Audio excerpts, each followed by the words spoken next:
Yes, I'm ready. I don't know if these are ready.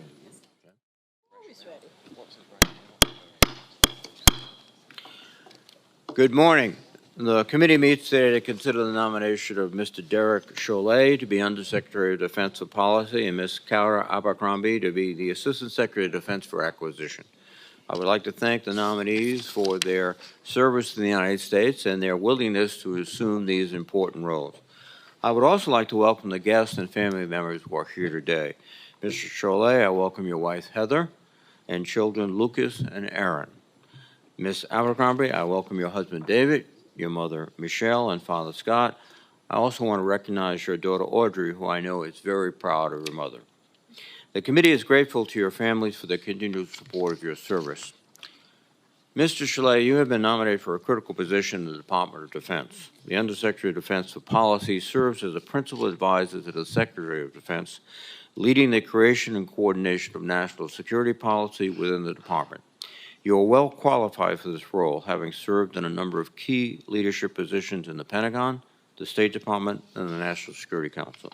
I would like to know how your interagency experience, including your current role as counselor of the State Department, has prepared you for this role.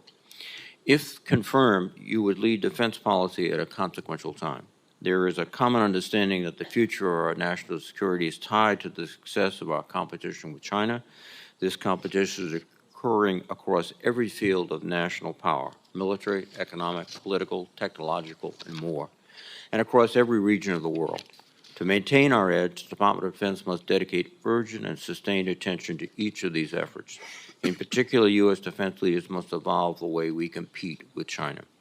The Department of Defense has long built its competitive mindset around the idea of winning in an armed conflict and deterring China through military dominance. That may no longer be enough. The game has changed, and our capacity for outright victory through military strength should not be our only measure of success. The Defense Department needs to better understand how China is competing, develop new tools for competition, and integrate our activities with those of our allies and partners.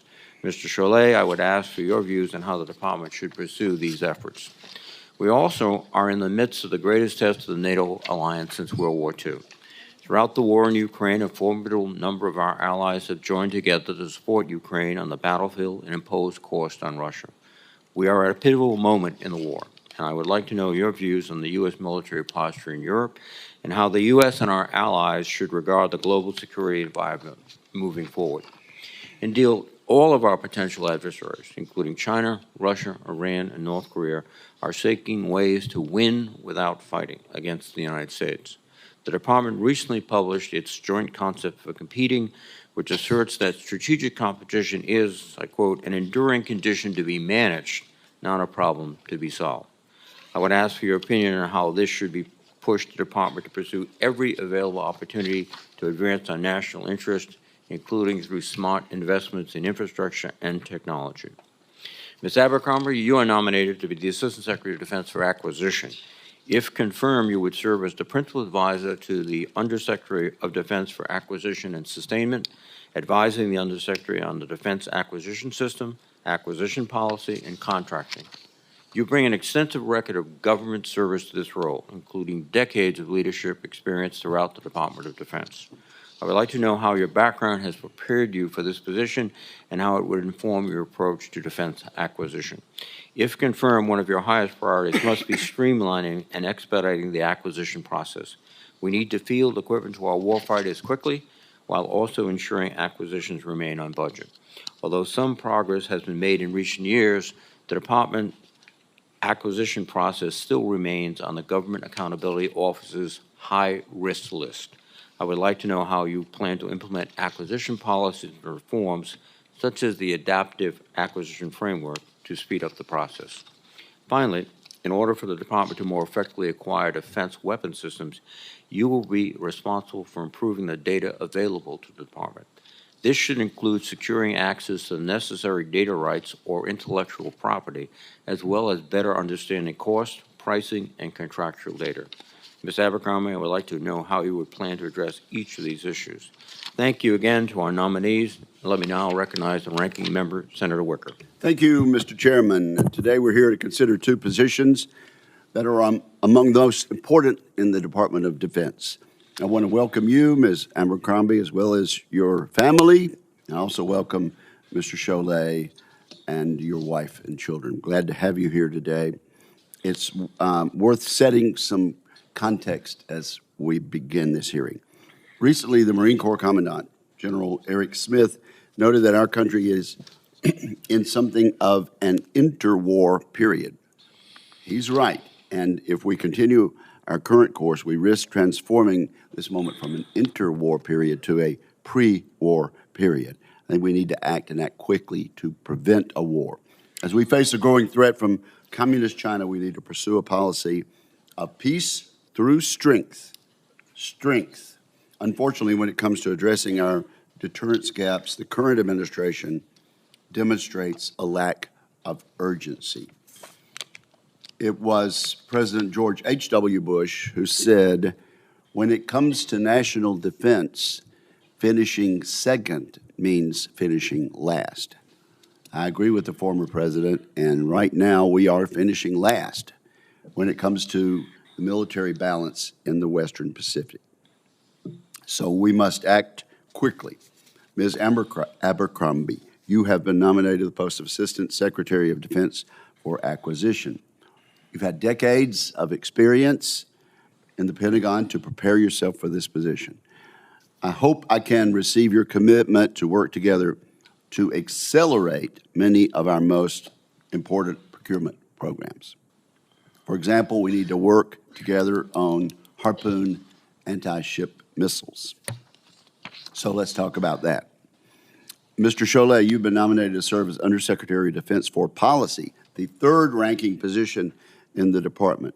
You will advise the Secretary on some of our most sensitive national defense matters, and you will apprise Congress of the department's work.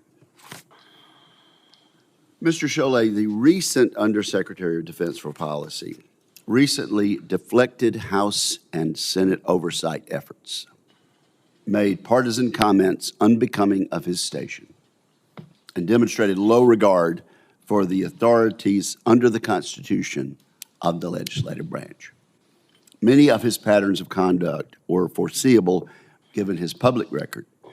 The Senate Republican Conference subsequently voted against his confirmation.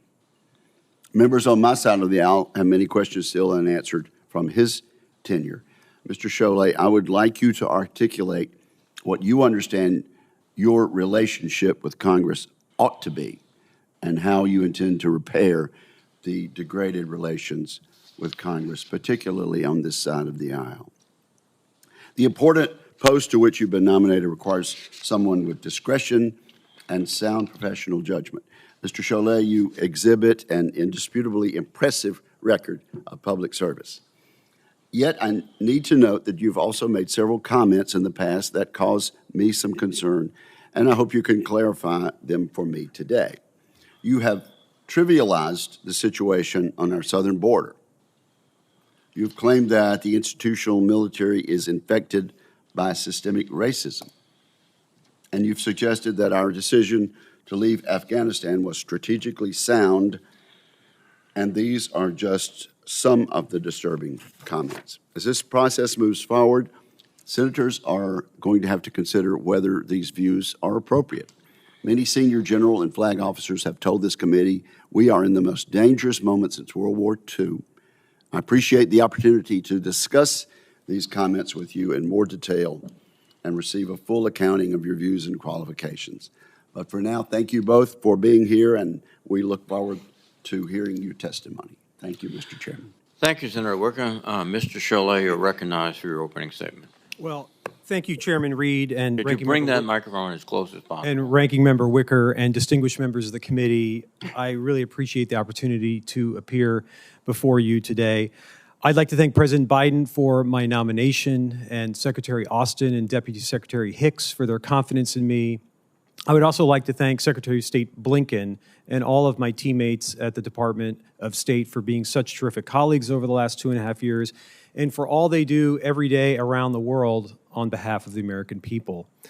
But most importantly, I would like to thank my family, without whom I would not be here today. And that starts, of course, with my parents, who are watching from home in Nebraska, to my brother and sister, to my terrific in-laws.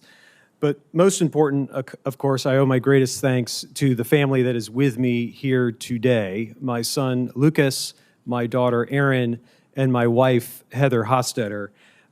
They inspire me every day. They have given me their full support and made so many sacrifices as I have pursued this career of public service. Quite simply, I could not do this without them. Mr. Chairman, members of the committee, there is no more sacred mission than that of the U.S. Department of Defense to keep Americans safe and to protect our interests abroad. I am deeply humbled at the prospect of returning to the Pentagon to work with the inspiring men and women of our armed forces. As the administration's national security strategy makes clear, we are living in a decisive decade. This is a moment as challenging and complex as any we have faced in our modern history. Foremost among those challenges is the pacing threat posed by the People's Republic of China, the one country today with both the intent and the growing capability to remake the world order that we helped create. At the same time, we must also address what the National Defense Strategy correctly calls as the acute threat posed by Putin's aggressive Russia. And Mr. Chairman, members of the committee, if confirmed, I will continue this administration's work to provide military support to Ukraine and rally the world for Ukraine's self-defense. This has been an unprecedented effort in which Congress has been an indispensable partner. But as we all heard last week from President Zelensky during his visit here to Washington, our work is not yet over. We also must remain vigilant against persistent threats posed by countries like North Korea and Iran, supporting diplomacy by maintaining a robust deterrence, working with allies and partners, and being prepared to take action when necessary to protect our troops and defend our interests. Our forces must be as modern and capable as possible. That means having an urgency to invest and innovate, whether that's ensuring that our undersea warfighting capability remains second to none or continuing to lead on AI. It also means having a safe, reliable, and effective nuclear deterrent, investing in our triad so it remains robust and credible in the eyes of both our adversaries and our allies. Mr. Chairman, members of the committee, to be successful in meeting these and so many other challenges, we must work together. Inside the executive branch, that means the Defense and State Departments working hand in hand as one team to marry force and diplomacy, which, given my experience in both buildings, I believe I can help do. Inside the Pentagon, that means working closely with the Joint Staff, the combatant commands, our service chiefs, and all of our warfighters to get them what they need and to make the best possible decisions. But no less important, working together means forging a close partnership with all of you on this committee and the Congress as a whole. I have long admired this committee's bipartisan commitment to our national security and its thoughtful and forward-thinking oversight of our military. Throughout my career, I have tried to live up to this example of bipartisanship in our national security. It's an example set by the two secretaries of defense in which I previously worked, Secretary Panetta and Secretary Hagel, and I know it is a priority for Secretary Austin today. I am proud and humbled to have received the public support from nearly 36 senior national security professionals who have served in the past 4 Republican administrations. These are former bosses, mentors, colleagues, and friends of mine. So, Mr. Chairman, members of the committee, you have my word that if confirmed, I will treat you as the full partner that you need to be straight with you, to be accessible, to be responsive in a timely manner, and to be as transparent as I can possibly be, all in our common effort to meet our shared objectives to make this country safe, secure, and prosperous. Thank you, and I look forward to your questions. Ms. Abercrombie, please. Good morning, Chairman Reed, Ranking Member Wicker, and distinguished members of the committee. It's an honor to appear before you this morning. I am humbled and grateful to have been nominated by President Biden to serve as the Assistant Secretary of Defense for Acquisition. I greatly appreciate the trust that he, Secretary Austin, Deputy Secretary Hicks, and Undersecretary LaPlante have placed in me. And thank you for your consideration of my nomination. I'd also like to thank the committee for your tradition of bipartisan support for the Defense Department. In this decisive decade, when the United States military must deter further Russian aggression, as well as an increasingly capable People's Republic of China, all while mitigating and protecting against threats from Iran, North Korea, and violent extremist organizations, continued bipartisan support is essential. I'd also like to take a moment to thank my family, whose love and support have carried me to this moment. My parents, who are here today, both instilled in my brother and me the spirit of service from a young age. I'd like to thank my brother, who retired from the Army this year. He's been a source of inspiration throughout my career. Most of all, I want to thank my husband, David, who's here today, and our daughter, Audrey, for their steadfast love and encouragement to go for the challenging jobs, even when it has meant sacrifice at home. I'd also like to thank the many mentors who've helped guide me over the course of my career and the distinguished public servants I've had the privilege to work alongside at the National Security Council and in the Department of Defense. I joined the Department of Defense as a Presidential Management Fellow 20 years ago, with no expectation I would stay more than a few years. But the sense of mission and purpose, particularly in the shadows of the 9/11 attacks, pulled me in. And it is this sense of mission that motivates me to pursue this position in acquisition. Acquisition policy has always been extremely important to the department's function, but has taken on greater significance in today's dynamic security environment.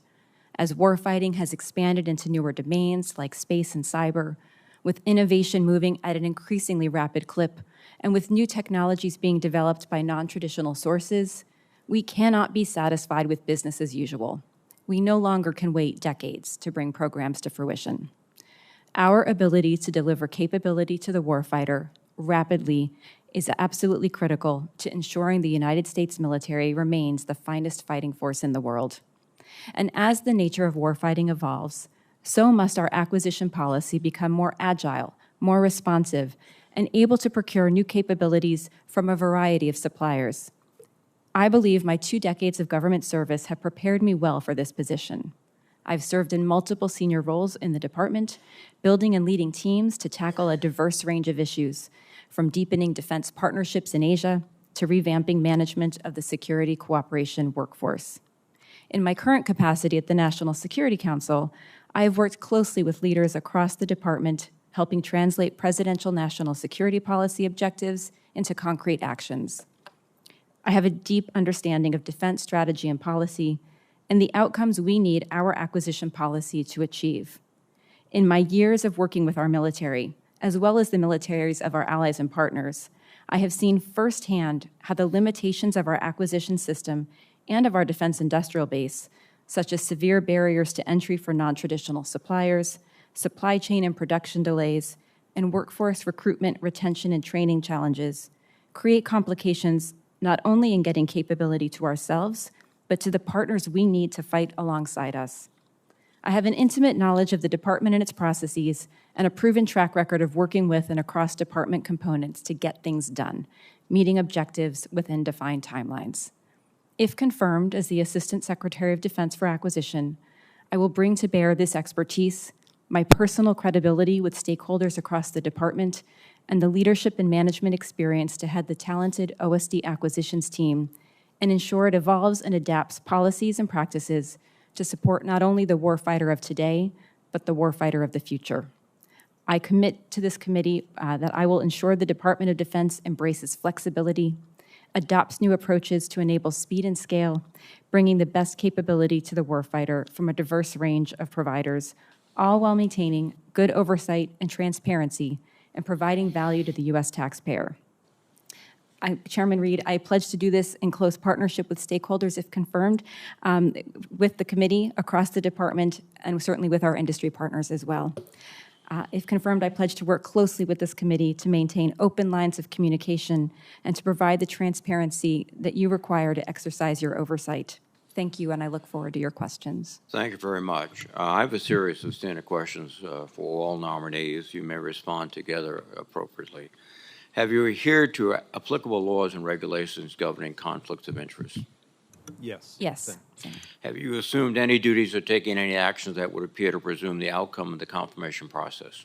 No, Senator. No, Senator. Exercising our legislative and oversight responsibilities makes it important that this committee, its subcommittees, and other appropriate committees of Congress receive testimony, briefings, reports, records, and other information from the executive branch on a timely basis. Do you agree, if confirmed, to appear and testify before this committee when requested? Yes, Chairman. Yes. Do you agree when asked before this committee to give your personal views, even if your views differ from the administration? Yes. Yes, Senator. Do you agree to provide records, documents, and electronic communications in a timely manner when requested by this committee, its subcommittees, or other appropriate committees of Congress, and to consult with the requester regarding the basis for any good faith delay or denial in providing such records? Yes. Yes. Will you ensure that your staff complies with deadlines established by this committee for the production of reports, records, and other information, including timely responding to hearing questions for the record? Yes. Yes. Will you cooperate in providing witnesses and briefers in response to congressional requests? Yes. Yes. Will those witnesses and briefers be protected from reprisal for their testimony or briefings? Yes. Thank you very much. Mr. Cholet, we are engaged in supporting the government of Ukraine, in which for them, and I think for us, is an existential conflict. The administration did a remarkable job in assembling a strong worldwide coalition, but particularly NATO. What would be the impact if we began to cut off funding to Ukraine, both to the Ukrainians and to our alliance? Chairman Reed, thank you for the question, and thank you for the time you gave me the other day in your office. I enjoyed the discussion.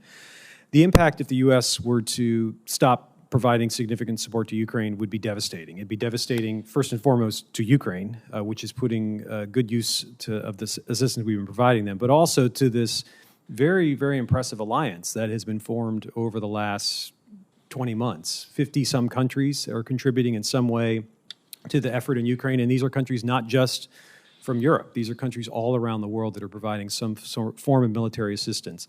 We are leading by example. We are doing the most thanks to Congress's strong support here. And so I think it is absolutely vital that we maintain our robust assistance to Ukraine. Thank you.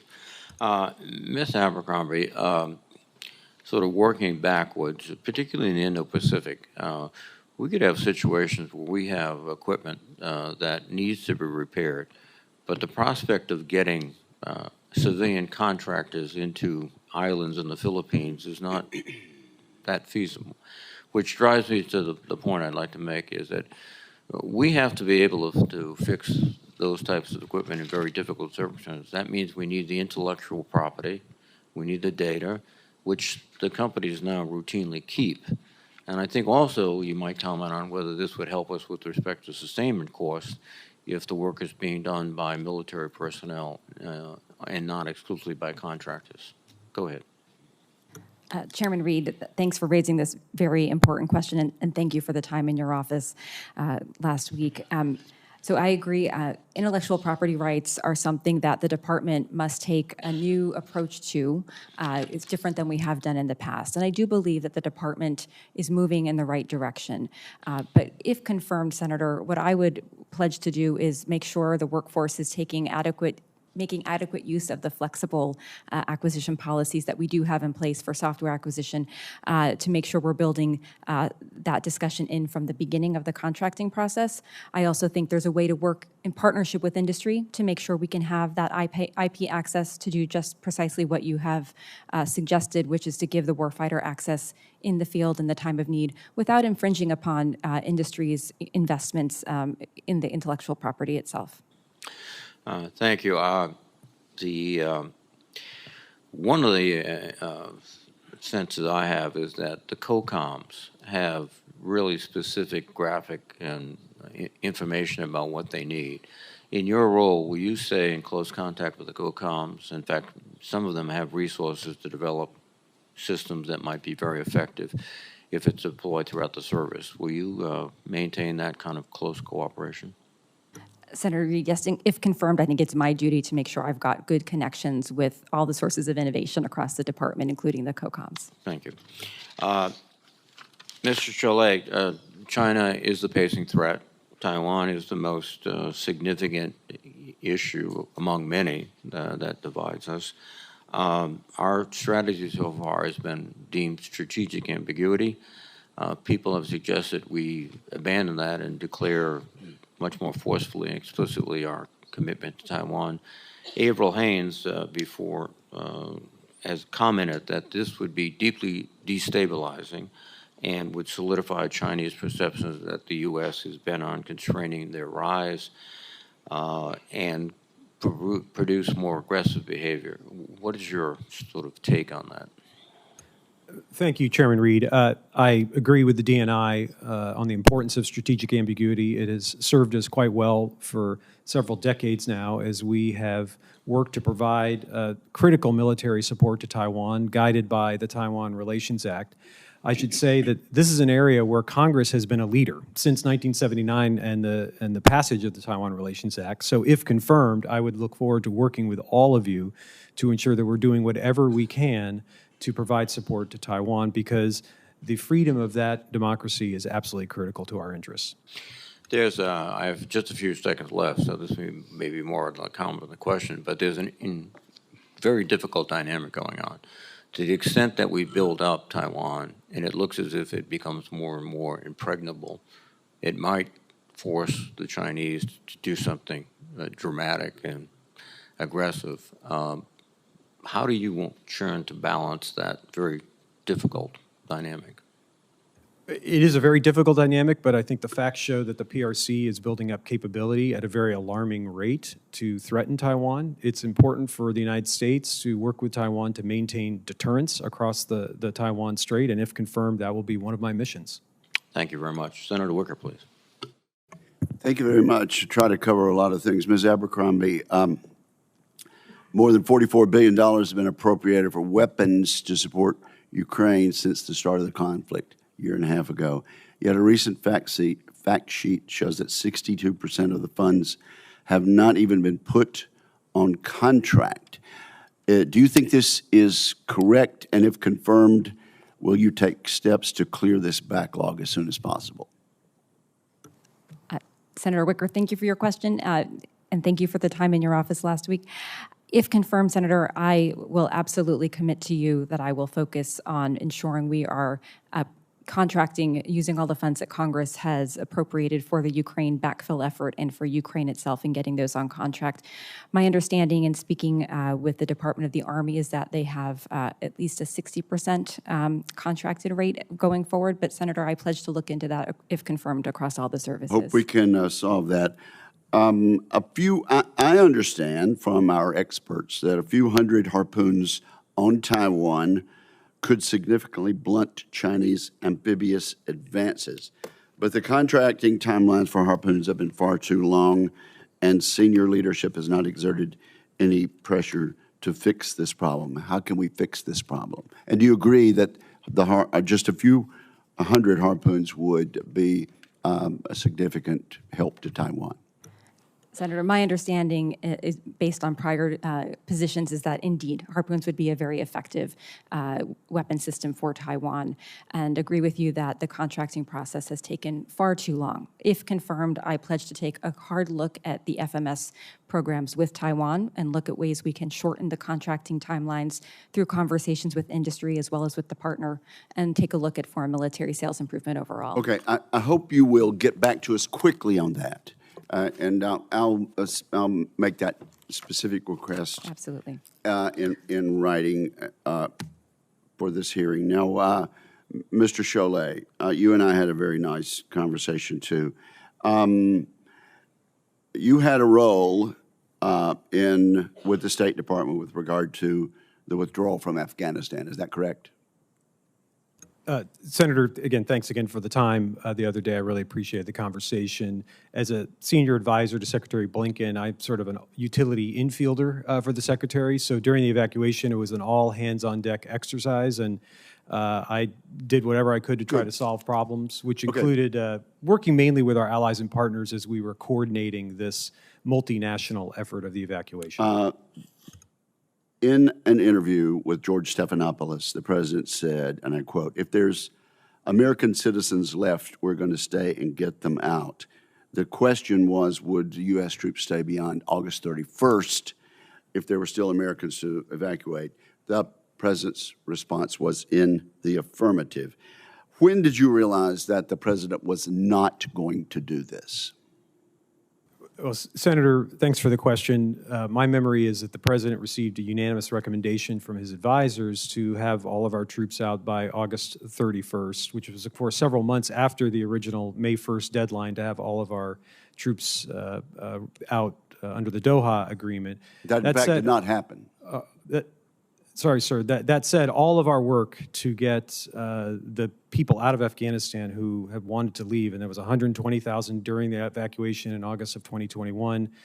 It's been in the neighborhood of 15,000 since then, and that's in a situation where the United States does not have a presence on the ground. There's no embassy. There's no Americans there, and it's been a very intensive effort to get those who served alongside with us out of Afghanistan. Okay, well, the fact is, and I'd like for you to supplement your answer on the record, please, sir.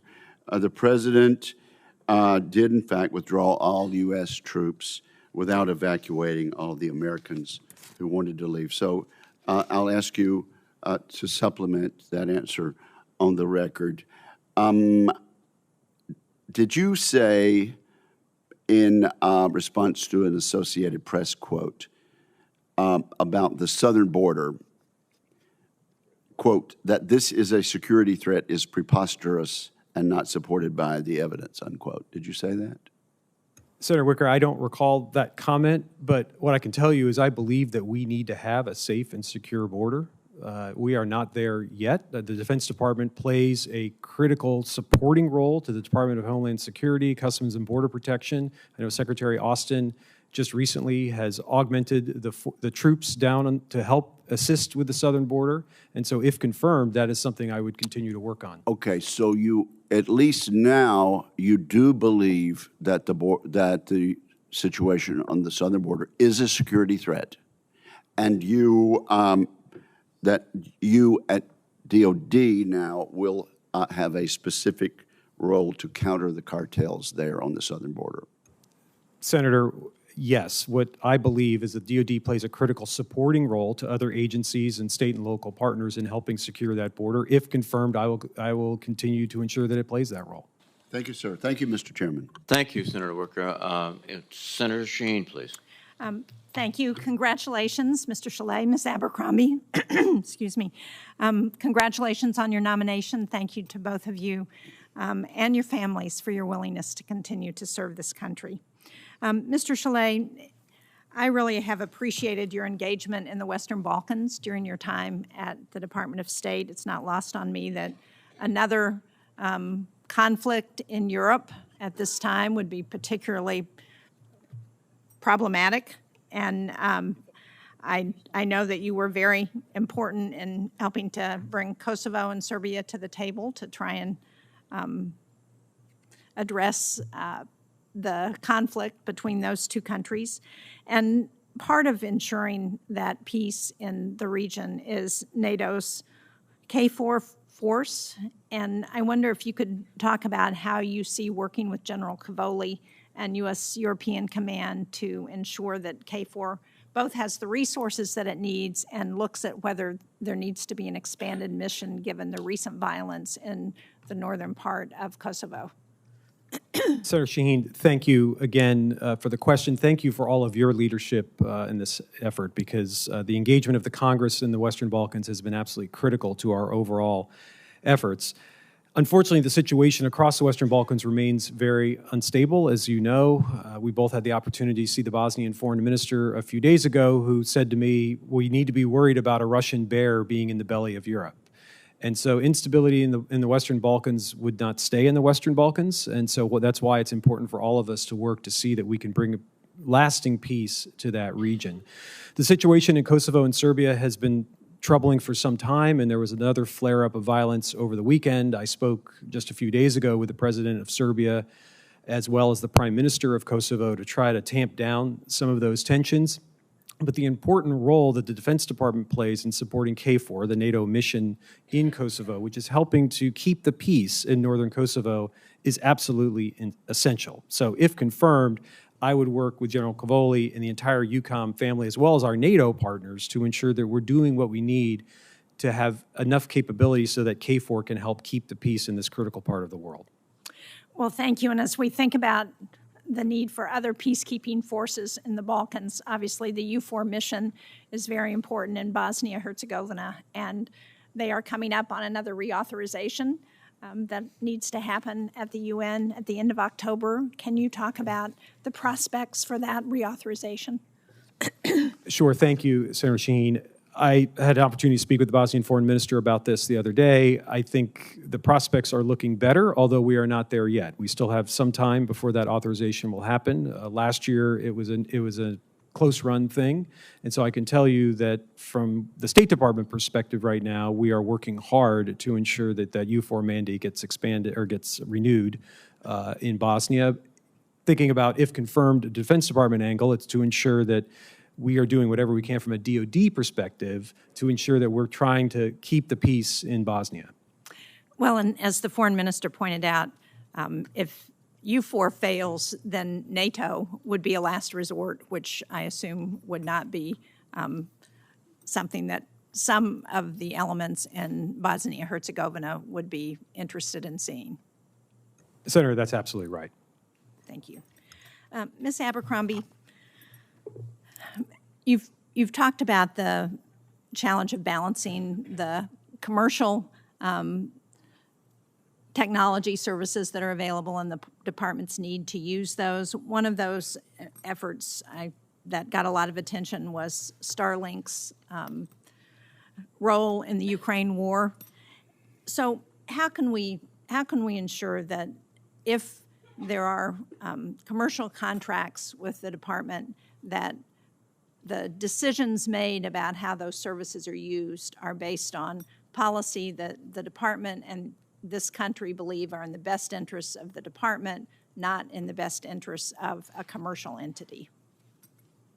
Senator Shaheen, if confirmed, my first priority is looking after the American warfighter, and absolutely, I think going into the contracting process, baking that in from the get-go is absolutely necessary. And this is an evolving environment where we are working more closely with commercial providers, and that's a discussion we need to have upfront and to be mindful of the requirements we have going into the conversation with industry. Thank you. Thank you, Mr. Chairman. Thank you, Senator Shaheen. Senator Fisher, please.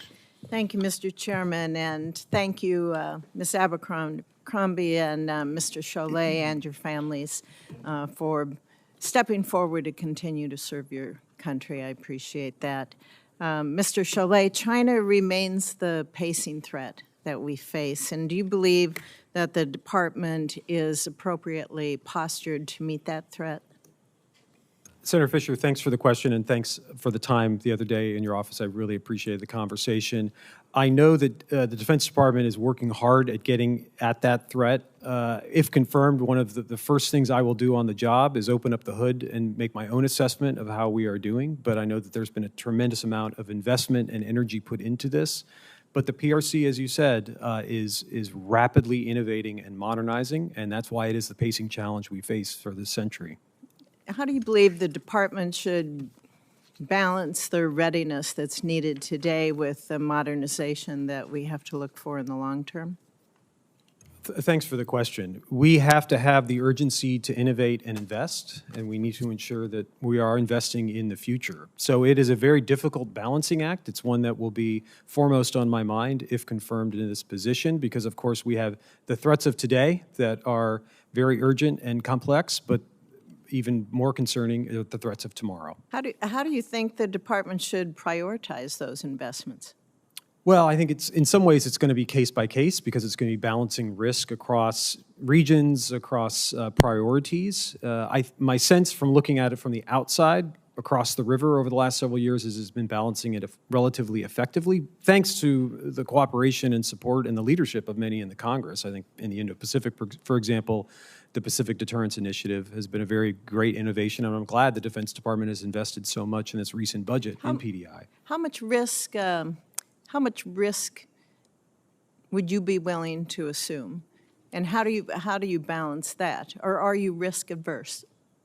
We're going to have to balance some risk. There's no question. I mean, there's risk in whether we're looking at what we're doing in Europe to help support Ukraine, whether we're doing in the Indo-Pacific, building up our alliances and partnerships and posturing ourselves to deter the PRC, or the risk we live with every day in the Middle East. It's a constant effort to try to balance the risk and get it right. What are your thoughts on the National Defense Strategy? I think the 2022 National Defense Strategy is quite strong, and I think it's a natural continuation of the 2018 National Defense Strategy, which, to my mind, was a pivot point from the counterterrorism, global war on terror, 2 decades more or less, to this new era of great power competition. So I see continuity between 2018 strategy and 2022. I know that the National Defense Commission is getting its work underway to assess our implementation of the strategy. I know the commissioners, many of the commissioners quite well, and have spoken to them at length, and so I'll look forward to cooperating with their efforts as their work proceeds. Well, let me continue on the National Defense Strategy, and then I'll get to the Commission also. Some of the main tenets that we see in the National Defense Strategy, for example, the importance of campaigning or exercising with partners in the Indo-Pacific, those have been undercut, I believe, by budget requests that don't come close to fully funding these planned exercises. If confirmed, will you advocate for additional resources when they're needed, when you have those discussions with the administration? Senator Fisher, thanks for the question. Yes, I believe that one of the most important things we can do in the Indo-Pacific is to ensure that we have the strongest alliances and partnerships possible. There has been a lot of progress made over the last 2 years to develop those relationships further and create new configurations of partnerships through AUKUS and the Indo-Pacific Quad. But absolutely, I will fight for those resources if confirmed. How do you think we can better strengthen those alliances? When we're watching what's going on in Ukraine and the NATO alliance that we have there, my concern is when something would take place in the Indo-Pacific region, we won't have the strength of as many allies as we currently have. And you brought it up in your opening comments that we currently have seen formed and strengthened in Europe with Ukraine. So how are we going to strengthen those partnerships in the Indo-Pacific to make sure that not only they continue, but that they continue to be built? Senator Fisher, I think it's absolutely critical that we strengthen and build the muscle tissue of those alliances and partnerships in the Indo-Pacific. I'll just cite 3 examples, recent ones. The work we've been doing with the Japanese and the Koreans in the trilateral format, trying to strengthen the ties between the two of them, but also trilaterally has been critically important. Second, AUKUS, of course, is an innovative game changer, strategic pivot that is very, very important. We need to work together to implement that and get the optimal pathway off and running. And then third, the Indo-Pacific Quad, which this administration has elevated to the leaders level, and it's become more and more an engine of our work in the Indo-Pacific. Those are 3 examples. There's many others that, if confirmed, I need to work to ensure that we're moving the ball downfield. Okay. Thank you. Thank you, Mr. Chair. Thank you, Senator Fisher. Senator King, please. Thank you, Mr. Chairman. Mr. Chalet, you're in a key position, and it seems to me that policy, we're at a moment, you talked about 18 and then 22, the strategies and the shift, but we need to have a shift toward the new kind of warfare. And I'm concerned that electronic warfare, cyber, and the vulnerability of some of our major assets have to be taken into account. I mean, it's a cliche, but I worry that we're preparing for the last war. What is your sense in terms of our the adequacy of our defense in terms of electronic warfare, cyber, hypersonics? Senator King, thank you for the question, and thanks for your leadership and advocacy on that issue set. It's very, very important. I think the National Defense Strategy does stress the importance of those domains and ensuring the United States is both investing the resources and having the right strategy to get at the threats in those areas. I remember well from when I previously served in the Pentagon 10 years ago, Secretary Panetta giving a very important speech talking about Cyber Pearl Harbor, which was one of the first efforts of a SecDef to talk about cybersecurity from a Defense Department perspective. I know there's been a lot of good work underway thanks to the support and leadership of the Congress on these issues. And so if confirmed, I'd look forward to working with you and seeing how we can advance this issue. I remember using the image of a cyber Pearl Harbor myself. I'm not sure whether I stole it from Panetta or he stole it from me, but in any case, it's an absolutely critical element of looking forward. I think one of the strengths you bring to this is your experience in the State Department. Alliances are our asymmetric advantage. China has customers, we have allies. And to the extent we can continue to build on those alliances, particularly in Asia and in the Pacific, do you agree that that's one of the most important strategic and policy developments, both from the Defense Department point of view, but also from the Department of State and the U.S. government? Oh, absolutely, Senator King. This is our strategic advantage. It's an enduring advantage that we have. We need to not just tend to those alliances and partnerships, but make them stronger and expand them out. When I previously served at the Pentagon as the Assistant Secretary for International Security Affairs, I covered the Middle East and Europe and the Western Hemisphere and Africa. And I spent most of my waking hours working with our foreign partners on those are what we're doing together, either through alliances or through strong partnerships. I think there's a big piece of the job that I have been nominated for, and if confirmed I would do, that I think of as defense diplomacy, working with our allies and partners in conjunction with the State Department to ensure that we are doing what we can to cooperate, to give them resources, and to find ways we can work together to solve common problems. One of the most important policy questions you've already touched on is Taiwan. And the challenge, it seems to me, and we can discuss this further, not in this setting, is the line between deterrence and provocation. We want to deter the Chinese communists from any kind of violent attack on Taiwan. On the other hand, we don't want to take steps that would provoke it. Let me turn to you, Ms. Abercrombie.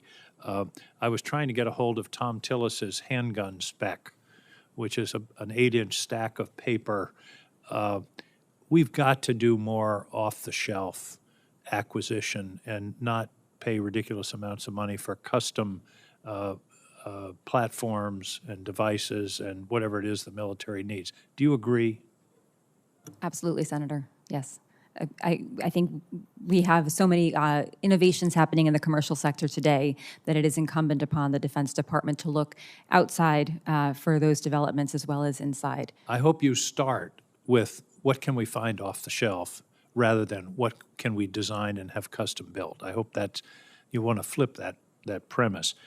You touched on this, but I think it's essential that we buy the IP along with the platform. Not just for software, but for the design of a valve, so that my vision is every depot, every hangar, every ship has a 3D printer, and we don't have to wait for somebody to make a missing valve or a missing bolt or something that's necessary, because we don't have very good availability, both in terms of our aircraft and in terms of our naval facilities. So not just IP of software. I hope you'll commit. When you're buying a platform, you should buy the IP for the whole project, so that we can then build on that ourselves. Do you agree? Senator, if confirmed, I will make it a priority to ensure the acquisition community is working to bake that into the contracting process from the outset. Thank you very much. I'll have several other questions for the record. I hope to see you do more work with smaller businesses who tell us the Pentagon is just so much trouble to deal with, they don't submit applications. We're missing a lot of innovations, so please attend to that. Thank you. Thank you, Mr. Chairman. Thank you, Senator King. Senator Cotton, please. Mr. Cholet, in the summer of 2020, you said the Army is a pretty Bubba-oriented system. Do you still believe that? Senator, I think the comment you're referring to was one where I was talking about the importance of leadership and mentorship, and it was a colloquial way of saying that's very, very important. So do you still believe the Army is a pretty Bubba-oriented system? I believe that leadership and mentorship in the Army is critical, as it is critical in all of our services. Do you think that that is a term of praise or a term of criticism? It's a colloquial phrase to talk about the importance of mentorship and leadership. Why didn't you say in that New York Times interview in the summer of 2020 that leadership is important in the Army? Why did you call it a Bubba-oriented system? My recollection is that article was about the importance of having diversity and leadership throughout the armed forces, and I was stressing the importance of leaders making that a priority. The article, you also implied pretty strongly that criticism of Barack Obama's foreign policy was driven in part by systemic racism. Do you still believe that criticism of Barack Obama's foreign policy is in part racist? I think there's no question that there were arguments made about President Obama that were rooted in race, no question about it.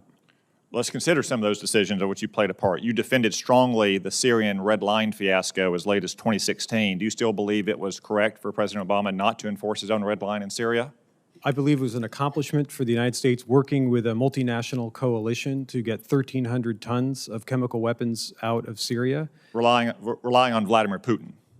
It was an accomplishment to get 1,300 tons of chemical weapons out of Syria, Senator.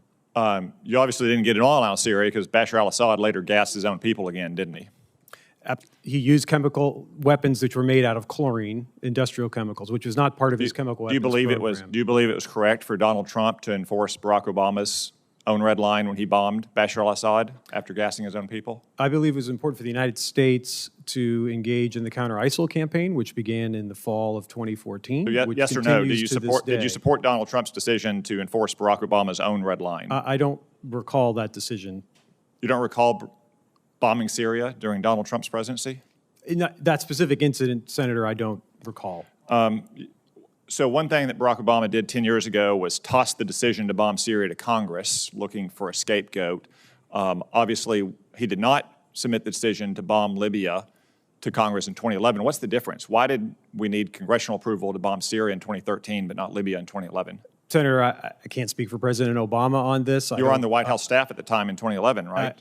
I was, Senator. I was not part of that decision with President Obama. I can say what's there are your different What's your view of that question? Do you think we needed congressional approval to bomb Syria? At the time, I supported I wasn't part of the decision, but I supported President Obama coming to the Congress to get the support of the American people to whether or not we, the United States, were going to intervene in a civil war in Syria. Do you think the intervention in Libya was wise policy? Senator, I've written extensively about the lessons learned of our intervention. That's why I'm asking you here publicly. At the time, I did believe it was the right policy, yes. So you don't believe it anymore? I believe at the time, given the circumstances we faced, it was the right policy. So Barack Obama has said publicly that Libya is a mess. Privately, I won't say what he said since there are young children in the audience, but it ends with show and it starts with SH. Do you agree with President Obama's retrospective assessment? I believe about what kind of mess Libya is? Thanks, Senator. I believe that the aftermath of the Libyan war, including until today, unfortunately, with this terrible, devastating natural disaster with the dam breaking, killing thousands of Libyans, is an aftermath of that Let me ask you this. So we withdrew support for a pro-American ruler in Egypt, Hosni Mubarak, and he was toppled. We bombed a de facto pro-American leader in Libya, Muammar Gaddafi, and he was ultimately removed from power. We did not bomb an anti-American dictator in Syria, Bashar al-Assad. Can you explain that series of decisions in the Arab Spring? Why it seems like we always toppled the pro-American rulers there and we sided with the anti-American pro-Iran rulers?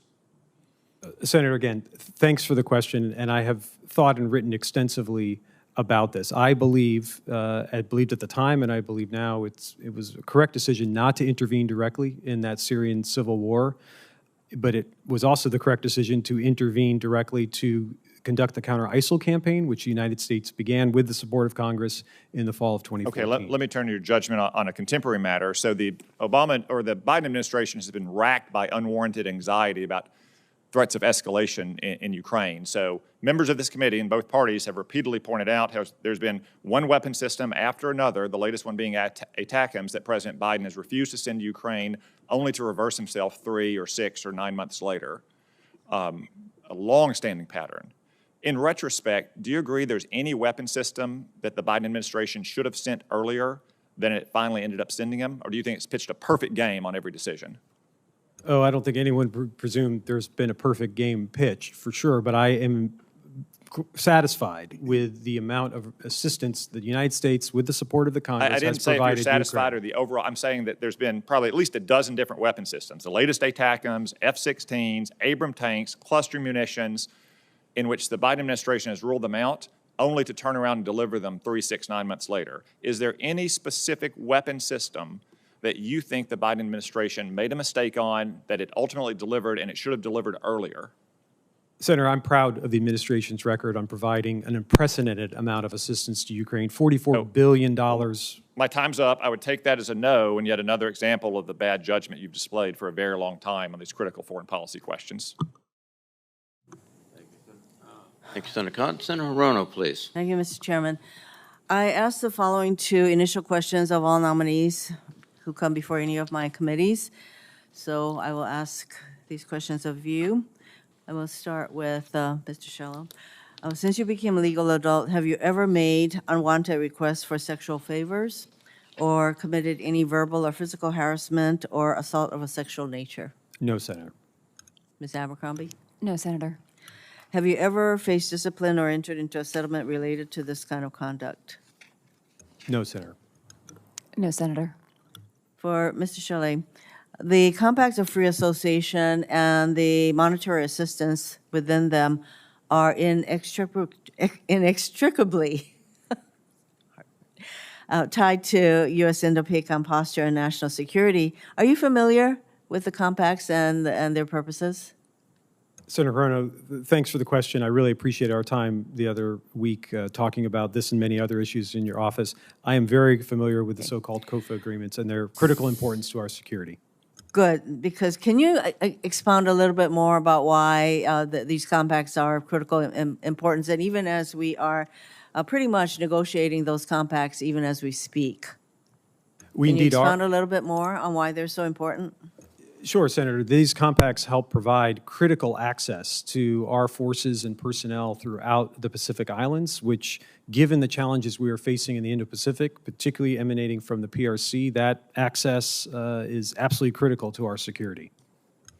And especially as we are very focused on the Indo-PACOM AOR, that our agreements with the compact nations, Palau, Micronesia, and I'm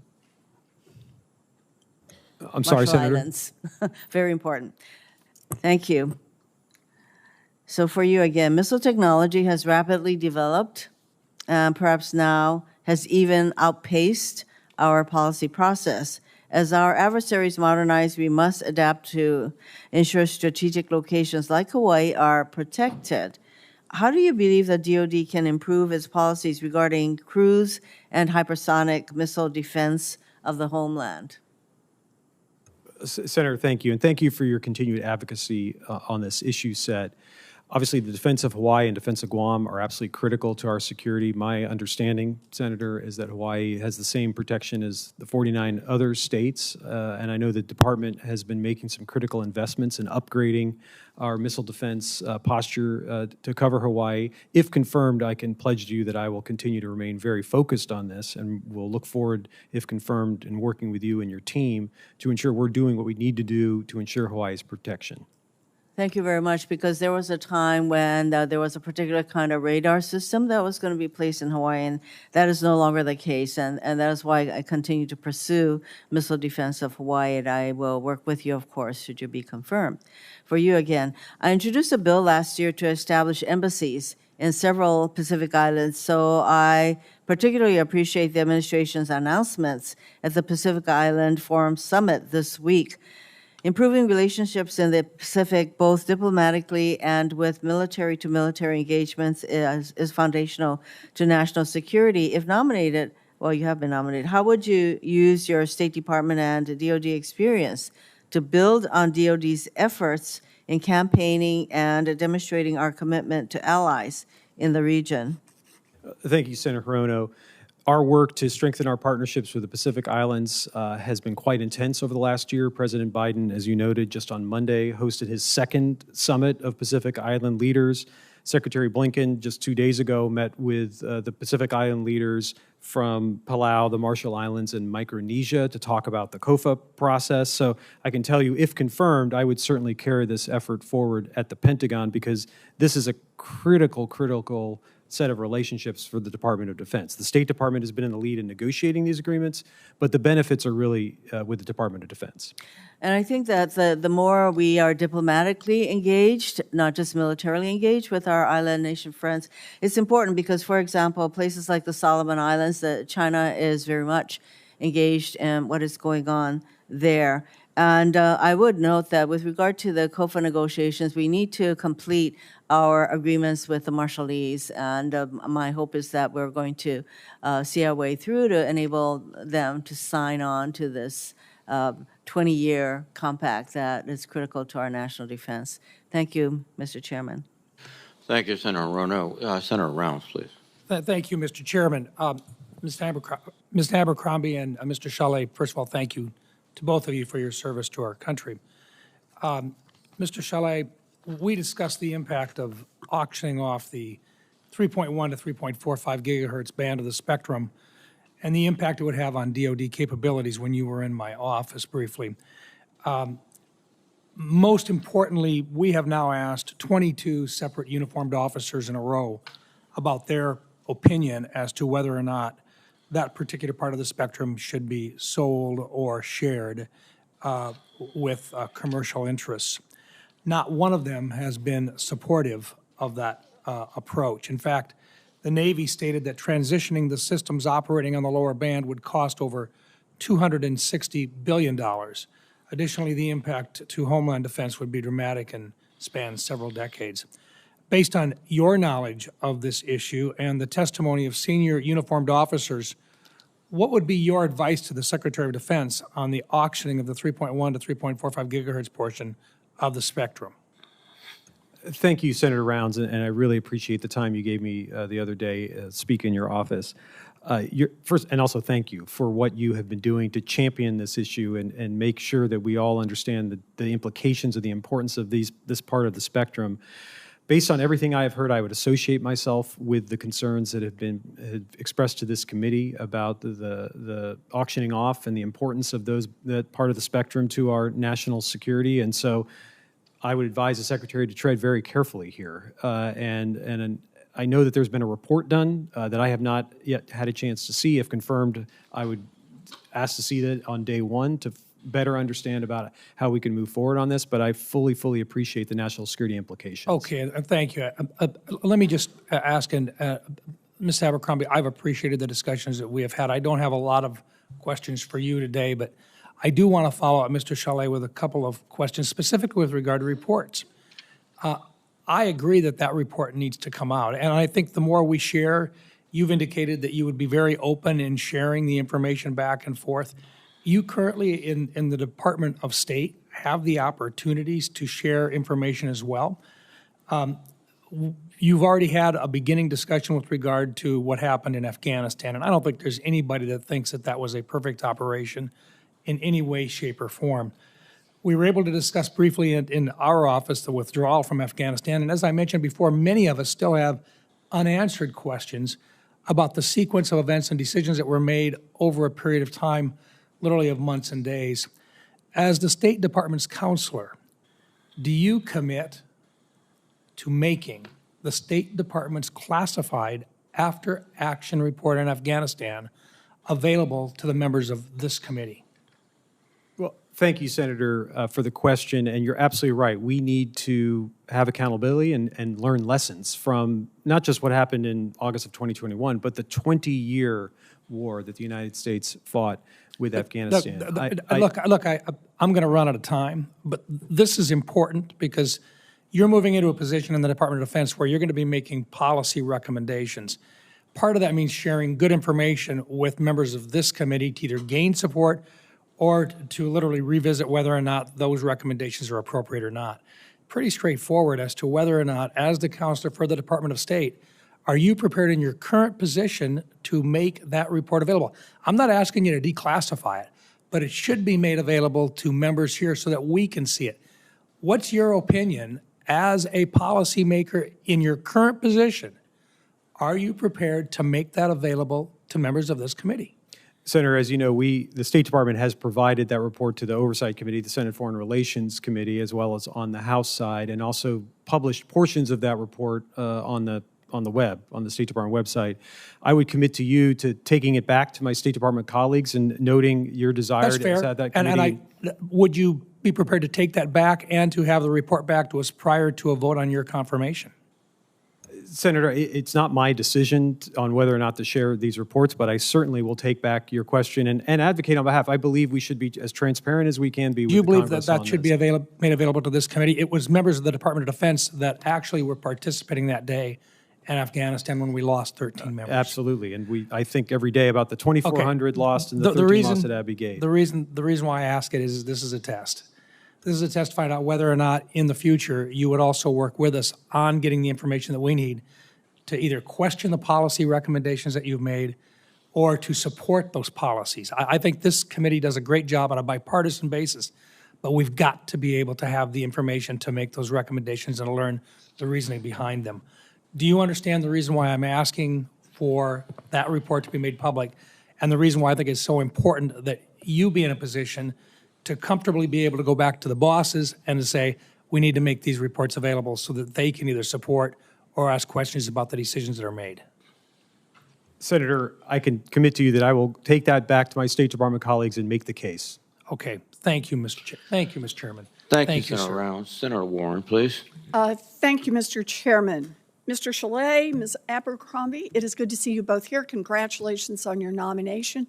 Welcome to your family, and thank you very much for the many years that you've both put into public service. When the U.S. military operations kill civilians, we damage our reputation, and it becomes a national security liability. And that's why I worked with DoD to create Civilian Protection Center of Excellence as part of a comprehensive plan to address this problem. The State Department is also enhancing oversight to make sure that U.S.-provided weapons don't contribute to civilian harm. This is progress, real progress, but there's still more that needs to be done. In May, CENTCOM conducted a strike in Syria that may have resulted in the death of a farmer and a father of 10. It took a litany of press coverage to convince the Joint Special Operations Command to finally open up a civilian casualty credibility assessment report 2 weeks later. This approach is only one of the many instances where the public have come to doubt DoD's credibility. Mr. Chalet, do you agree that it is important for our investigations to be regarded as credible around the world? Senator Warren, thank you for the question. Thank you for the time in your office the other day and your leadership on this issue, as we've discussed multiple times. Ensuring that the United States military does whatever it can and has the capabilities it can to prevent civilian casualties is critical. I believe the U.S. military is the most effective fighting force in the world in doing so. But whenever there are instances in which there may have been civilian casualties, it's important to have a credible investigation of that. Okay. A key way that these investigations could be improved and the results more trusted by communities that were affected by casualties is for DoD investigators to work with civil society organizations on the ground as they work to uncover what actually happened. When I visited Ukraine last month, I was impressed by how closely their military works with civil society organizations to prevent and respond to civilian casualties. It can help improve investigations, and it can help save lives in the long run. Mr. Chalet, will you commit to ensuring that DoD works more closely with civil society organizations when reviewing and responding to allegations of civilian casualties? Senator Warren, thanks for the question. I know the Defense Department has revamped its efforts and tried to add some capability to understand the civilian casualty question whenever there is an instance that may have occurred. Working with civil society organizations is absolutely critical. If confirmed, I will dig into this and work toward that objective. Okay. In 2018, Joint Staff Review found that 58% of acknowledged cases of civilian harm originated from civil society organizations and external investigations, more than half. And yet, too often, DoD has seen outsiders as the enemy rather than as the valuable resource that they can be. It's clear that we still need more progress, that DOD needs to do more on engaging civil society and helping improve its credibility in this area. I am very glad to hear you say that you will take the lead in this because we're depending on you to get this right. Ultimately, this is good for America's military, this is good for our nation, and it helps us all around the world. Thank you very much, Mr. Chalet. Thank you, Senator Warren. Senator Ernst, please. Yes, thank you, Mr. Chair, and thank you, Mr. Chalet and Ms. Abercrombie for being in front of us today, and I want to thank your families as well for their support. So, Mr. Chalet, I'll start with you. I have consistently worked hard to lead bipartisan and bicameral efforts to counter Iran, and I am very upset that the Biden administration continues to put more Americans at risk through their strategy of appeasement, which has emboldened Iranian aggression. So, Mr. Chalet, you currently serve as the State Department counselor. And during your tenure with the State Department, hired a Miss Ariane Tabatabai, whom we've recently learned was part of an Iranian government information operation. And according to reports, Ms. Tabatabai sought feedback from Iran's foreign minister on conferences she attended and in testimony she provided before Congress. She now serves in the office of the Assistant Secretary of Defense for SOLIC, Special Operations Low Intensity Conflict, which you will oversee if you are confirmed as Undersecretary. Do you believe it is prudent to have an individual with a history of conferring with Iranian officials in a highly sensitive role related to counterterrorism and special operations? Thank you, Senator, for the question. I appreciated the time we spent together in your office last week. I know nothing about this particular instance. I only know what I have read in the press. All I can say is, given my experience at the Defense Department as well as the State Department and the National Security Council, anyone who serves in a position of national security has to go through a rigorous background check. But other than that, I know nothing about this episode. Right. So let's talk a little bit about that. So she does have a clearance. Do you believe it would be prudent to suspend her clearance then, pending review in light of these allegations that she participated in an Iranian information operation to mislead the American public? Senator, again, I know nothing about this allegation, so I'm not in a position to comment on it. Okay, it would be my opinion that it should be suspended. And so we'll talk about the security clearance process as well. It's widely known, and you just stated that they go through, a rigorous vetting process. So it's known that security clearances require individuals to report personal interactions with foreign equities. And as the chief advisor to the Secretary of State, you have access to records of State Department employees. And you've stated, to the best of your knowledge, then, that this individual, Ms. Tabatabai, disclosed this relationship when she worked for you at the State Department, or not? Senator, I have no knowledge of this case at all. I would assume that all of the normal procedures were followed here, but I don't have any direct knowledge of that. So I would then suspect that maybe she didn't disclose this information, but we need to find this out. And again, because we don't know this, I think the clearance should be suspended. So if confirmed, do you commit to sharing Ms. Tabatabai's security clearance information with this committee? Senator, thanks for the question. If confirmed, I'm not sure I would have the authority to do that necessarily, but if confirmed, I would pledge to you that I would look into any instance in which there's questions about the security inside the Office of the Undersecretary of Defense for Policy. And if confirmed, what actions do you intend to take to prevent department officials from further engaging in unauthorized collaboration with Iranians? Well, Senator, I think it's part of the deal in having a security clearance that one does not do that. So I would expect that sort of behavior would stop if it was ever uncovered. I would expect that as well. Mr. Cholet, Iran continues to threaten U.S. military personnel in the Middle East and remains intent on assassinating American citizens here in the United States. Why is it acceptable, in your view, for the administration to continue offering Iran substantial sanctions relief while Iran continues to target American citizens for murder? Senator, I think one of the most foremost responsibilities I would have, if confirmed for this position, is ensuring that we are doing whatever we can to deter Iran and push back from its malign behavior across the board in the region and around the world. I think we have restored some degree of deterrence over the last several months. There's not been an attack on our forces in Syria since March. There's not been an attack on our forces in Iraq for over a year. But every day we need to wake up and make sure that we are doing what we can to deter Iran so that they don't think that today's the day.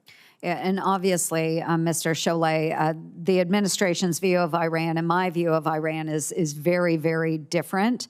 I know this will be a point of contention as we move forward through your confirmation process, but I appreciate your answers. Thank you very much. Thank you, Mr. Chair. Thank you, Senator. Senator Blumenthal, please. Thank you, Mr. Chairman, and thank you both for your public service and your families.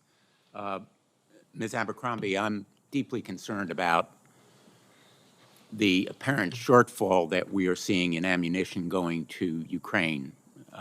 I share, and I've expressed very vocally, some of the reservations about the past administration delivery, sometimes later than we would like to see, of critical weapons platforms, whether they are armored vehicles, tanks, F-16s, and now ATACMS, which I think are vital.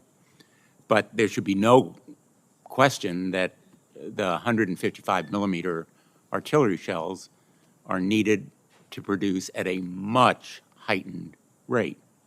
We're now producing them, I think, at about 1/10 the volume that the Ukrainians are using them. And they're going to run out of them. We're going to run out of them. That's just one example. What would you do in your role as, in effect, the main Pentagon official in charge of acquisition to speed and increase the production of key defense supplies that are needed by the Ukrainians?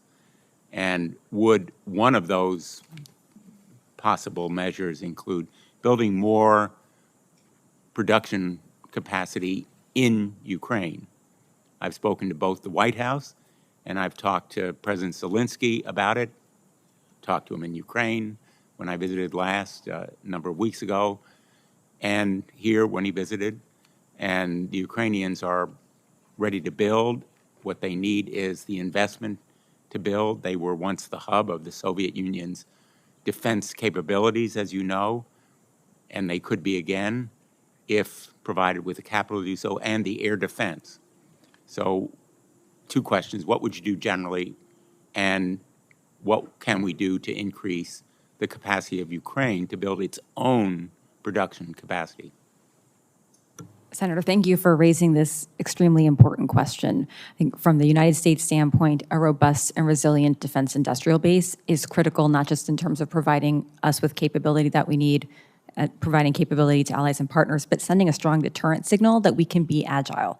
And so one way we could do that, if confirmed, Senator, in my role would be signaling to industry the demand signal to expand that capacity by putting things on contract. And to that, I'd like to thank this committee in particular for the multi-year procurement authority authorized last year for munitions. I think that helps the Department of Defense send that demand signal to industry to put some of their own skin in the game to build out capacity. But in terms of working with allies and partners, I think we can see an opportunity for expanding the pie, if you will, working with allies and partners to more broadly expand our collective defense industrial base. And so, Senator, I do think looking at industrial cooperation with Ukraine is a very compelling idea and initiative, and if confirmed, I would look to support that. The President, I believe, announced an agreement, a joint weapons production agreement with the Ukrainian government last week. 3 Ukrainian corporations signed agreements with more than 2,000 U.S. defense companies to rebuild Ukraine's defense capacity. What can be done to expedite those agreements and to arrive at more of them? Senator, yes, I think the White House made that announcement when President Zelensky was here, as you noted. I think one thing we can do is use our engagement with U.S. American industry to facilitate some of those partnerships. We can't make decisions on behalf of industry, certainly, but we can lend the U.S. government support for any potential co-production or Are there co-development changes initiatives. in the Defense Production Act that need to be done to increase both the production capacity in the United States of our own industrial base, as well as those of, for example, our allied nations? The NDAA of 2024 includes now Australia and the UK. Right. But what about Ukraine? Senator, I think if confirmed, I'd pledge you to look into that, working with my colleagues in the Industrial Base Policy Office. Thank you. Thanks, Mr. Chairman. Thank you, Senator Blumenthal. Senator Scott, please, sir. Thank you, Chairman. First off, congratulations on your nominations. Thanks for your willingness to serve. So my first question is for Mr. Chalet.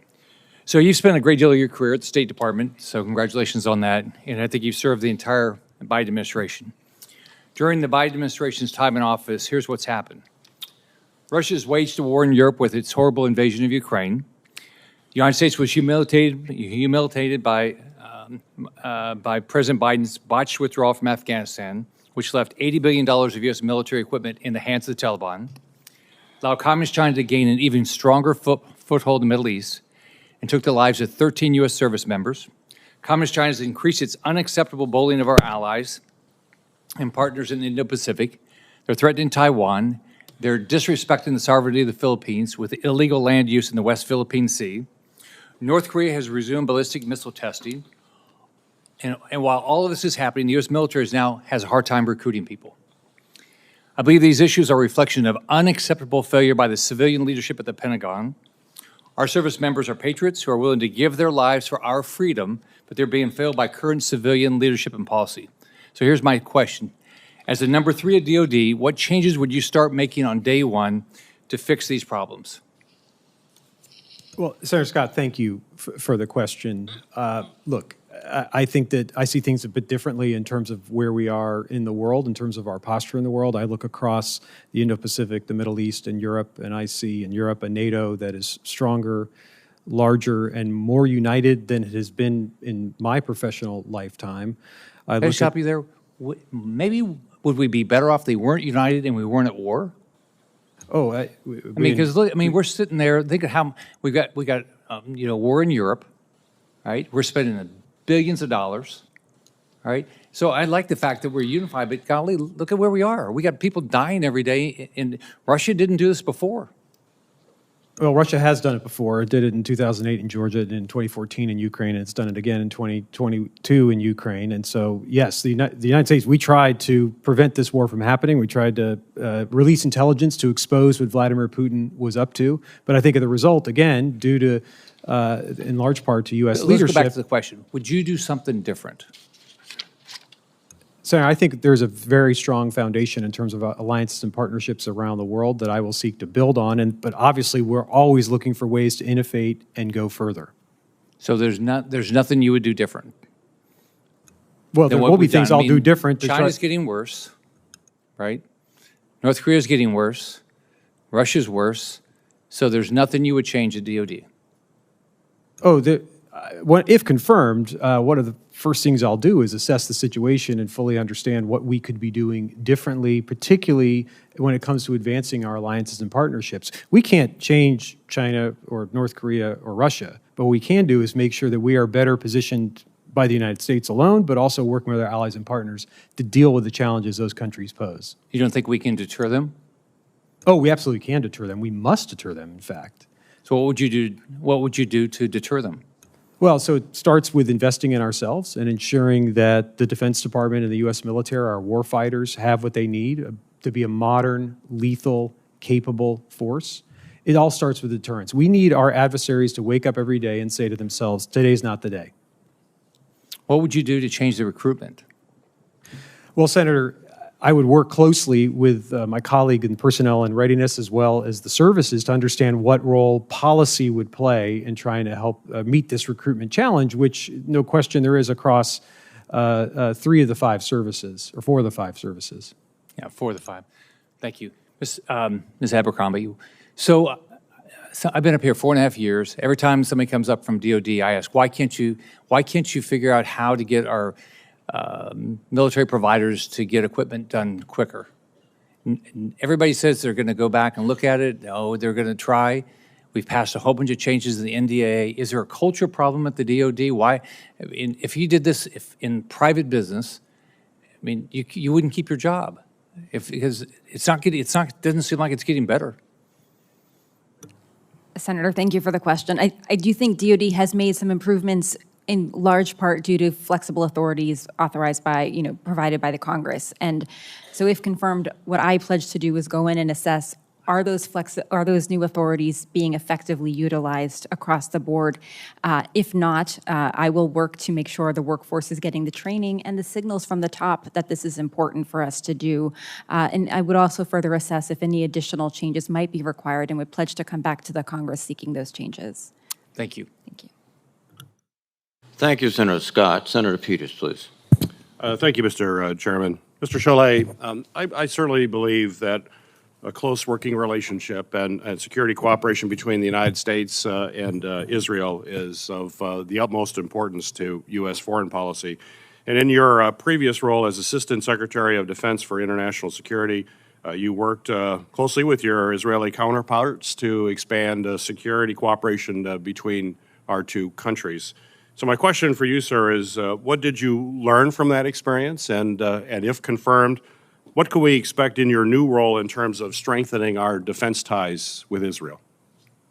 Well, thank you, Senator Peters, very much for that question. You're indeed right. When I was the Assistant Secretary for ISA 10 years ago, I worked more closely with Israel than any other partner we had. I think I made about a dozen trips to Israel in the course of 3 years to that job, and hosted Israeli friends here many times, and these are relationships that I have kept up ever since. I can tell you that the U.S.-Israel defense relationship right now is rock solid. It is based on an MOU that was negotiated several years ago to ensure that the U.S. is providing significant assistance to our Israeli partners. But the cooperation between the U.S. and Israel is a daily, hourly enterprise. And if confirmed, I would make it a high priority to continue to deepen that relationship and ensure that our Israeli friends have what they need to defend themselves by themselves. Just to follow up then, Mr. Adlai, this Congress, I introduced, along with bipartisan support from Senator Fisher, the U.S.-Israel Future of Warfare Act, which would authorize $50 million in joint research and development funds to enhance cooperation with Israel in areas of emerging technologies, artificial intelligence, cybersecurity, quantum computing, and other technologies. So my question for you is, if confirmed, in your opinion, how would the Defense Department benefit from such a cooperation? And would you continue to support expanding our cooperation, particularly in these emerging technology fields? Thanks, Senator Peters, for the question. Absolutely. I'll look forward to taking a closer look at your legislation. I can say that because of Israel's significant capabilities on the cutting edge of technology and warfare, that's one of the reasons why this partnership is so critical for us. And so if confirmed, I would seek to advance that cooperation, because there's a lot that Israel learns from us, but there's also a lot that we learn from Israel. Absolutely.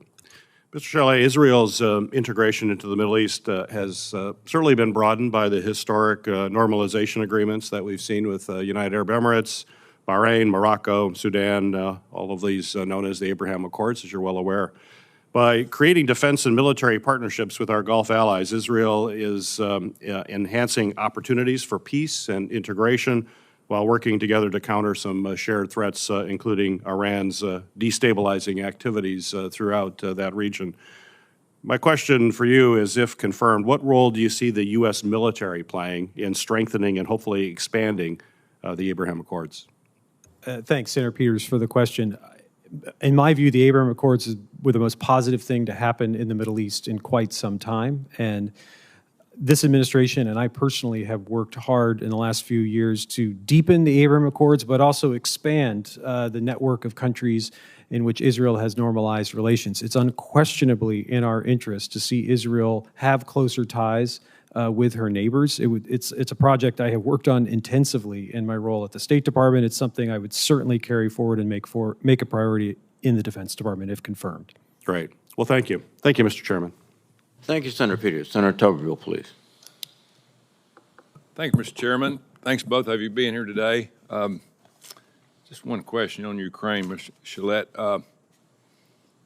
If Vladimir Putin called you today and said, listen, if you'll just tell me that Ukraine will never be allowed in NATO, we'll move back to our 2021 borders, all fighting would stop, what would you say?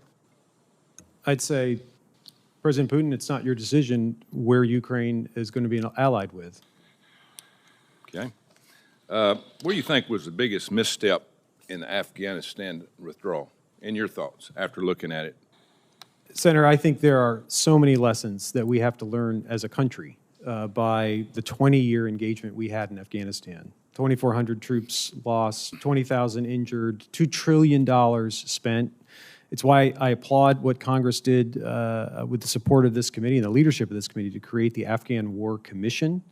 And if confirmed, I pledge to you that I will do whatever I can to support the work of that commission, because it's critically important that we learn the lessons and apply the lessons of that 20-year engagement in Afghanistan. So do you think we made some mistakes in the withdrawal? I think, Senator, that there, of course, were mistakes made over that 20-year period. Absolutely. I've seen some statements that you've made about our immigration and our border. 2 years ago, you can talk to pretty much any law enforcement officer in Alabama. They'd never heard of fentanyl, okay? We had less than 100 overdoses a year. Now fentanyl is #1 in our state, and we will lose over 1,000 people this year. What do we tell, the families that kids are dying because of fentanyl, that we won't do anything at the border? What do we tell them? Senator, I really appreciate you asking this question, because shining a light on the scourge that is fentanyl and the damage it is doing in so many communities across this country is absolutely critical. I can say that the State Department, Secretary Blinken, has tried to make this into a global issue. Fentanyl is the #1 killer of Americans 18 to 49.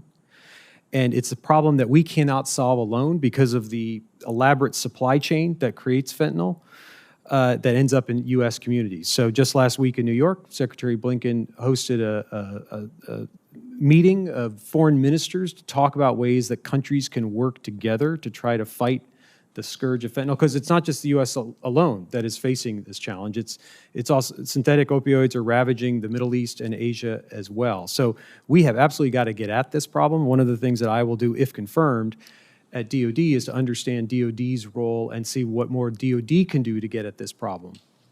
Yeah, it doesn't seem like that we have everything in order from the DOD. When in May, our administration sent 1,500 troops to the border. In August, we pulled out 1,100, and a few days ago, we sent 800 back. If confirmed, I hope we get a little bit more consistency down there, because I don't know if you've been down there. It's a complete mess, and we need to save our kids. Let's get to my topic.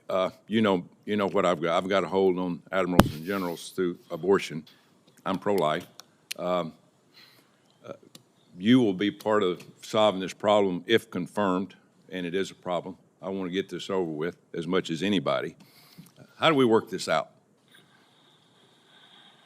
Senator, thanks for the question. From where I sit, I know you've thought about this. So from where I sit, look, we need our team on the field. Given the challenges that we face in the world, from the pacing threat of China to the threat of Russia, we need all the team on the field. We can't fight with one hand behind our back, is my view. And the job I have been nominated for as a senior civilian at the Defense Department, I'm going to want my military teammates in their jobs as well. So it's my humble view that this issue gets resolved as soon as possible. Yeah, well, there's nobody more military up here than me, but, I just hope we can work this out. The problem that I have, and I represent people in Alabama, and, abortion is a very controversial subject, and it should be voted on by the people. My people in the state of Alabama won't say so about what happens to their tax dollars with abortion. And that's the situation that I'm in. I represent the people of my state, and hopefully we can work this out. But I just wanted to get your thoughts, because you'll be right in the thick of this as we go along, in the next few months. Hopefully it's not months. Hopefully it's just days. But thank you for being here. Thank you. Thank you, Mr. Chairman. Thank you, Senator Tuberville. Senator Kelly, please. Thank you, Mr. Chairman. I think it's important to point out and comment on what Senator Tuberville just said. I think the quote was, "There's nobody more military than me." As far as I could tell, there's at least 4 of us, maybe more, that served in the United States military, in some cases for decades, and at least 3 combat veterans. So I take great exception to what Senator Tuberville had to say, and I've heard him say it before, and it just doesn't make any sense. So I wish you would please reevaluate what you think your experience, and just be a little bit more careful about what you say about the United States military. And I'm very happy to defer to Senator Tuberville. When you've had a father die on active duty, you've got a right to say whatever you want. Thank you very much. No, I don't think that's the case. You have folks here that have served in the United States military, and I think in multiple branches. Mr. Chalet, just returned from a trip to Ukraine last week. This was my second this year, and I feel it's important to be on the ground to understand the issues we're facing. And they're significant. And the holds that Senator Tuberville has placed on our military is having an effect with our forces in Ukraine, and it's had an impact. But I want to talk about something else. And, that is the role commercial capabilities have had in Ukraine. And we've seen this with Starlink and others. And, I'm just a little surprised that we got this far and realized that because of a war in Europe that we had a gap in our own capability. And I think that's something we need to consider going forward. And I know there's been a little controversy about the Starlink services in Ukraine. I met with Gwen Shotwell from SpaceX yesterday. The details on this are a little bit complicated, and what's been publicly reported is just not accurate. So looking forward here, it's critical that DoD structures some of its contracts with commercial providers. I'm not specifically talking about SpaceX, to ensure that services that our troops and allies depend upon will be there when they need them. So, Mr. Chalet, I'd like to continue the discussion we had in my office a couple weeks back. If confirmed, what will your approach be to ensuring that future commercial contracts, regardless of the provider and across the department, have the provisions necessary to ensure their services will be there when they need them? Senator Kelly, thank you for the question, and thank you for the time the other week in your office, and thank you for going a second time to Ukraine. It's very, very important that members of Congress go regularly to Ukraine to see for yourselves what's going on and assess the situation and what we need to do differently.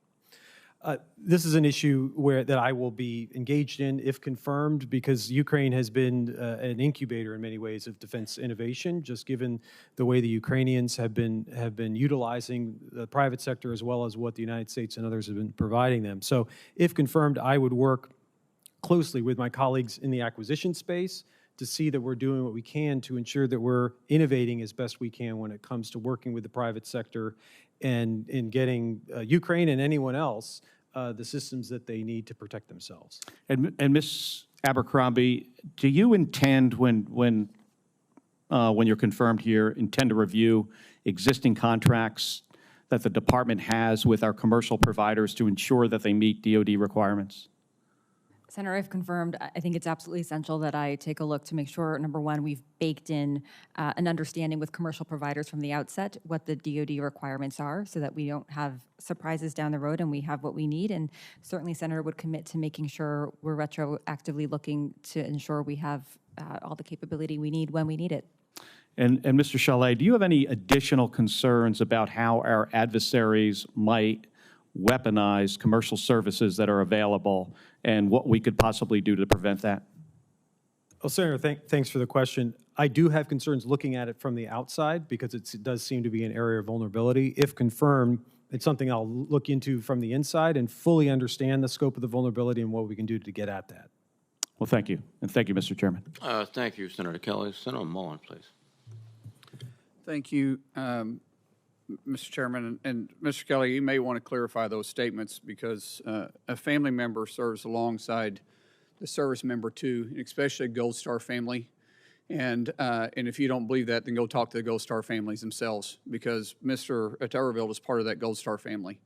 And you know, comment Senator, there, but I'm Senator, I appreciate. No, I'm not yelling time. I'm just saying you may want to clarify that statement. Well, I can clarify it right now. I know, but it's my time. Mr. Chalet, you have made several comments talking about the Biden administration's withdrawal and the success of it. Obviously, I have some serious concerns about that. First of all, has anybody been held accountable for the disastrous withdrawal that took place, considering the American lives that were lost and how many Americans we left behind? Senator Mullen, thank you for the question, and thank you for the time in your office the other week. And I genuinely, I'm short on time. I just didn't know, has anybody been held accountable? Senator, accountability is critically important. No, I'm just saying, has anybody been held accountable? That's a simple one. It's a yes or it's a no. Senator, we have tried to learn the lessons from that. Has anybody been held accountable? Senator, we've tried to learn the lessons from that withdrawal and apply those lessons today. So that's a no. Just, is that a no? No one's been held accountable? We have tried to learn those lessons. So no one's been held accountable? We've tried to learn those lessons. Okay, so, well, it's not hard to really learn lessons, especially when you do a good debrief.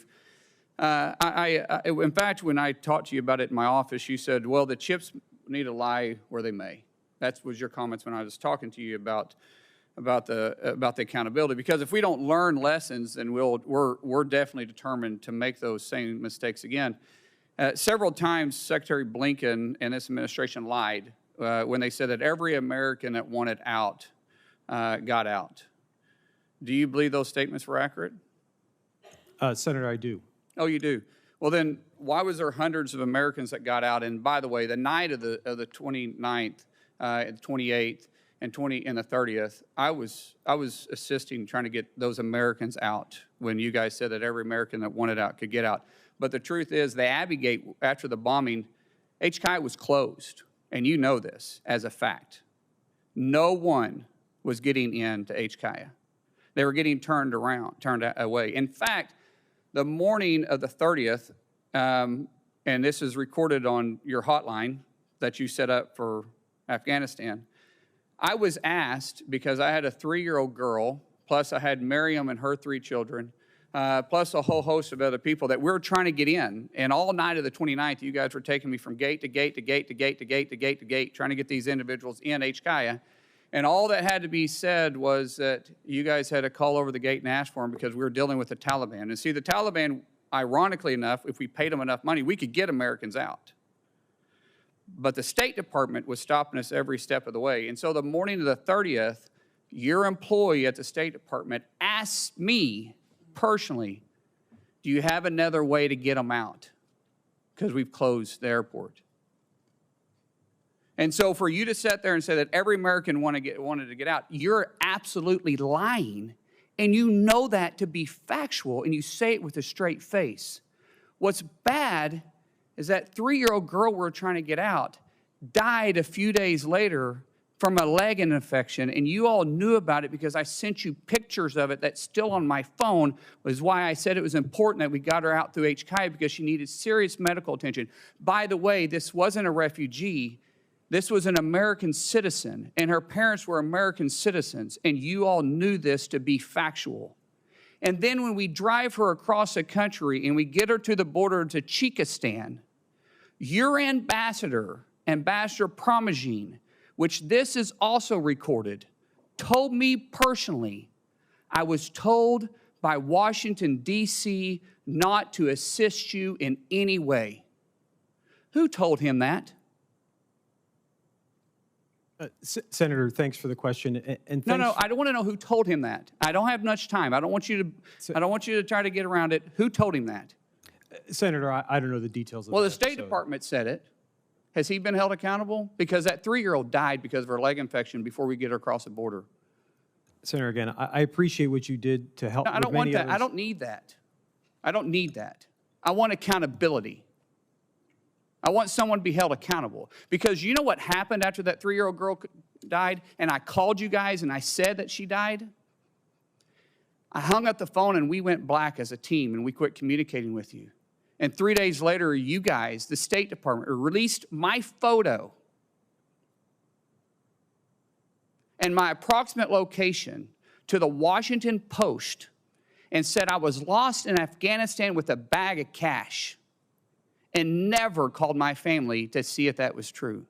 Never called my wife. You guys released it to a political rag, and they ran it, and they put my life in serious danger, including the entire team that was trying to get the Americans out that you guys left behind. And not one single person has been held accountable.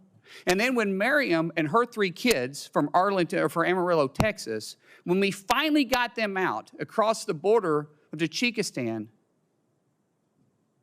without your all's help, because you guys refused to help us, because you told the ambassador not to assist us anyway, Secretary Blinken, the person you was advising, goes to the podium and says, the State Department has successfully negotiated to get the first Americans out since the fall of Afghanistan. I didn't know you guys were there when she had a gun held to her hand with her 2-year-old in her arms. And she started puking because she was so scared. I didn't know you guys were helping that. I didn't know you guys were making a single phone call. I didn't know you guys were there paying off the Taliban with that bag of cash that you said I had in the hands. I didn't know you guys were there. And you're going to tell me that you can't say if someone's been held accountable or not? Senator Mullen, your time's expired. There's a problem here. And there's zero chance I support you moving forward.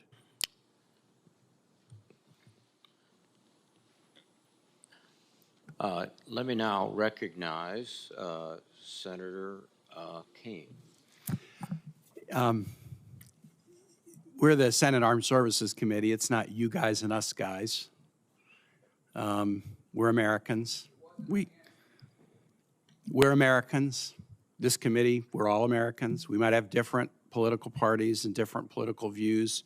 Criticism is an American right, and we ought to be critical when we need to be, and we can have different views about what criticisms are fair or not, but it's not you guys and us guys in this room. We're all Americans trying to serve the public, and I hope we will act that way. I do think the discussion, about lessons learned from Afghanistan can't just be punted to a commission that's going to come back with answers later, because we've spent a lot of time around this committee table and we have views. I'm not an expert.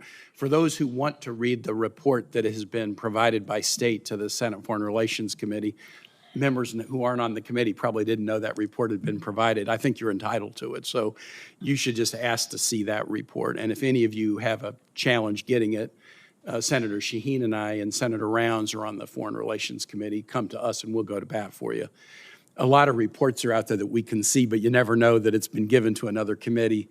Well, now we do know that's been provided to the Senate Foreign Relations Committee, and if folks want to read it, ask to see it, and if you have trouble, come to the SFRC members, and we'll work to make sure that you see it. The mistakes that seem the most obvious ones to me, and yet we need to dig into it even further. The mistakes that seem most obvious is, one, President Trump should never have negotiated a peace deal with the Taliban and cut out the Afghan government. It basically threw them under the bus. It committed to a deal that they had no ownership in, that they found to be unacceptable, and that caused a huge loss of Afghan morale for the U.S. to negotiate a withdrawal with the Taliban without including the Afghan government. Who thought that was a good idea? Who came up with that idea of not inviting the Afghan government to participate in the withdrawal agreement?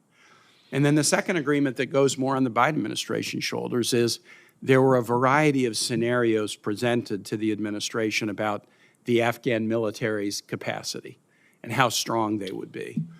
And some were really pessimistic, and some were kind of middle of the road, and some were quite optimistic. And what we heard from the DOD and administration witnesses who came before us were the optimistic ones, that the Afghan military would be very strong. And we now know that the administration was being given pessimistic estimates as well. And when you get a range of estimates, you shouldn't just accept the rosy one. And I think that was clearly a mistake. Now, even with those mistakes, if there had been a proposal before this committee or before Congress to do what would have had to be done to stay longer, put more American troops in, I can't imagine that would have gotten support on either side of the aisle in this committee, in Congress, either house. That would have been necessary to stay longer. But the rosy scenarios about what the Afghan military would do probably led to some mistakes at the end. I mean, that we should have planned on a worst case scenario, not on a rosy case scenario. And I think that was a mistake. And I think we got to own it, because people who are watching at home, they don't want to just see, well, you know, we'll have a commission that will come back and give us some recommendations down the road. So anyway, to my committee members, if you want to see the report that has been given to the Senate Foreign Relations Committee, ask for it. And if you have trouble getting it, ask me and I'll try to help. Ms. Abercrombie, we talked a lot about some of the things you'd focus on if confirmed. Can you expand on, for my colleagues, some of the acquisition strategy you talked about, error reduction, incentive structures for the contracting process? Can you share some of those ideas? Thank you, Senator, for the question, and thanks for the time in your office the other week. So, Senator, if confirmed, I think I've got a few priorities, and that would be certainly making sure we get equipment at speed and scale to the warfighter, and so that does look to reduce timelines, both by ensuring we're using the flexible acquisition authorities that have been provided by Congress and the new acquisition pathways that have been implemented by DOD. It's making sure we're training the workforce properly to apply all those and make sure that it is being applied across the department, sharing lessons learned, and also reducing the barriers to the non-traditional suppliers, making sure we have competition in the marketplace, so to speak, attracting smaller businesses, traditionally disadvantaged businesses, et cetera, potentially by reducing regulatory barriers and making sure those pathways are clear. I look forward to working with you on those and supporting both your nominations. Thanks. Thank you, Senator Kane. Senator Budd, please. Thank you, Mr. Chairman. And again, both of you all, thank you for being here. Congrats on your nominations. Mr. Chalet, I'd like to do a bit of a quick round, if you would, on a range of topics. So if you would keep your answers rather short. Assistant Secretary Wallander and General Cavoli, they're on the record stating that 2% of GDP is no longer sufficient spending goal for NATO. Do you agree? Senator, thank you for the question. Thanks for the time in your office the other day. I do agree. The new NATO agreement at the Vilnius summit is that 2% is the floor, not the ceiling for defense spending for our NATO allies. Thank you. So one of the criticisms of ongoing support to Ukraine is a potential trade-off of munitions that we're sending compared to what Taiwan requires to defend itself from an increasingly aggressive China. So if confirmed, do you commit to reviewing this and providing your best policy advice to as Secretary, as well as to Congress? Yes, Senator, absolutely. If you determine that such trade-offs exist, do you commit to working with your colleagues, particularly the Undersecretary for Acquisitions and Sustainment, to request both the resources and authorities necessary to meet our defense requirements and commitments, including maximizing existing production lines and or increasing production lines of critical munitions? Yes, Senator, absolutely. So in the fiscal year 2017 NDAA, Congress included Section 922 to enhance or upgrade the Assistant Secretary of Defense for special operations and low-intensity conflict. It upgraded their responsibilities to be more like those of a service secretary. So, if confirmed, do you commit to take actions necessary to fully implement Section 922? Yes or no? Yes, Senator, I look forward to, if confirmed, working to implement that and working with you on that. Thank you. Mr. Chalet, on a different topic, you're on record stating that, and I quote, and my colleagues mentioned similar things a few moments ago, but I quote, you said it was preposterous and not supported by evidence that there is a security threat along the southwest border. But we know now that that's objectively false. So earlier this week, Customs and Border Protection stated that there were approximately 11,000 encounters at the southwest border in a 24-hour span, making it the single highest day in recent memory. So as of July, 160 migrants who matched those listed on the terrorist watch list have been apprehended crossing the U.S.-Mexico border during 2023 compared to 100 in all of 2022. That's just the ones we know about. So would you still say that there is no security threat along the southern border? Senator, we need to have a safe and secure border. DOD. You say that there is no security threat along the southwest border, sir? I believe there are security threats across the southwest border, which is why we need a safe and secure border. But at one point you said it's preposterous and not supported by evidence that there's a security threat, so you don't agree with your prior statement. Senator, I don't recall the specific example or that quote or what the security threat in question I was being asked. But what I can tell you is, if confirmed, I believe we need to have a safe and secure border, and if confirmed, I'll work to ensure the DOD is playing its Thank you. And you believe role. that there is a security threat along the southwest border as of now? I believe that Secretary Austin was absolutely correct to add additional DOD resources. Sir, I'm just asking you, would you believe that there is no security threat along the southwest border as of right now? I believe that there is a threat that warrants the deployment of U.S. active duty troops to the border, which Secretary Austin has done. Let me broaden the aperture a bit. So it's a basic matter of sovereignty for nations to secure their border. Do you agree? Absolutely. I understand that you would prefer not to send troops to the border so that we can maintain readiness to respond to the military threats posed by China, Russia, and other bad actors. But until the Biden administration prioritizes border security, I believe it's a necessity, do you not believe, to secure our southern border?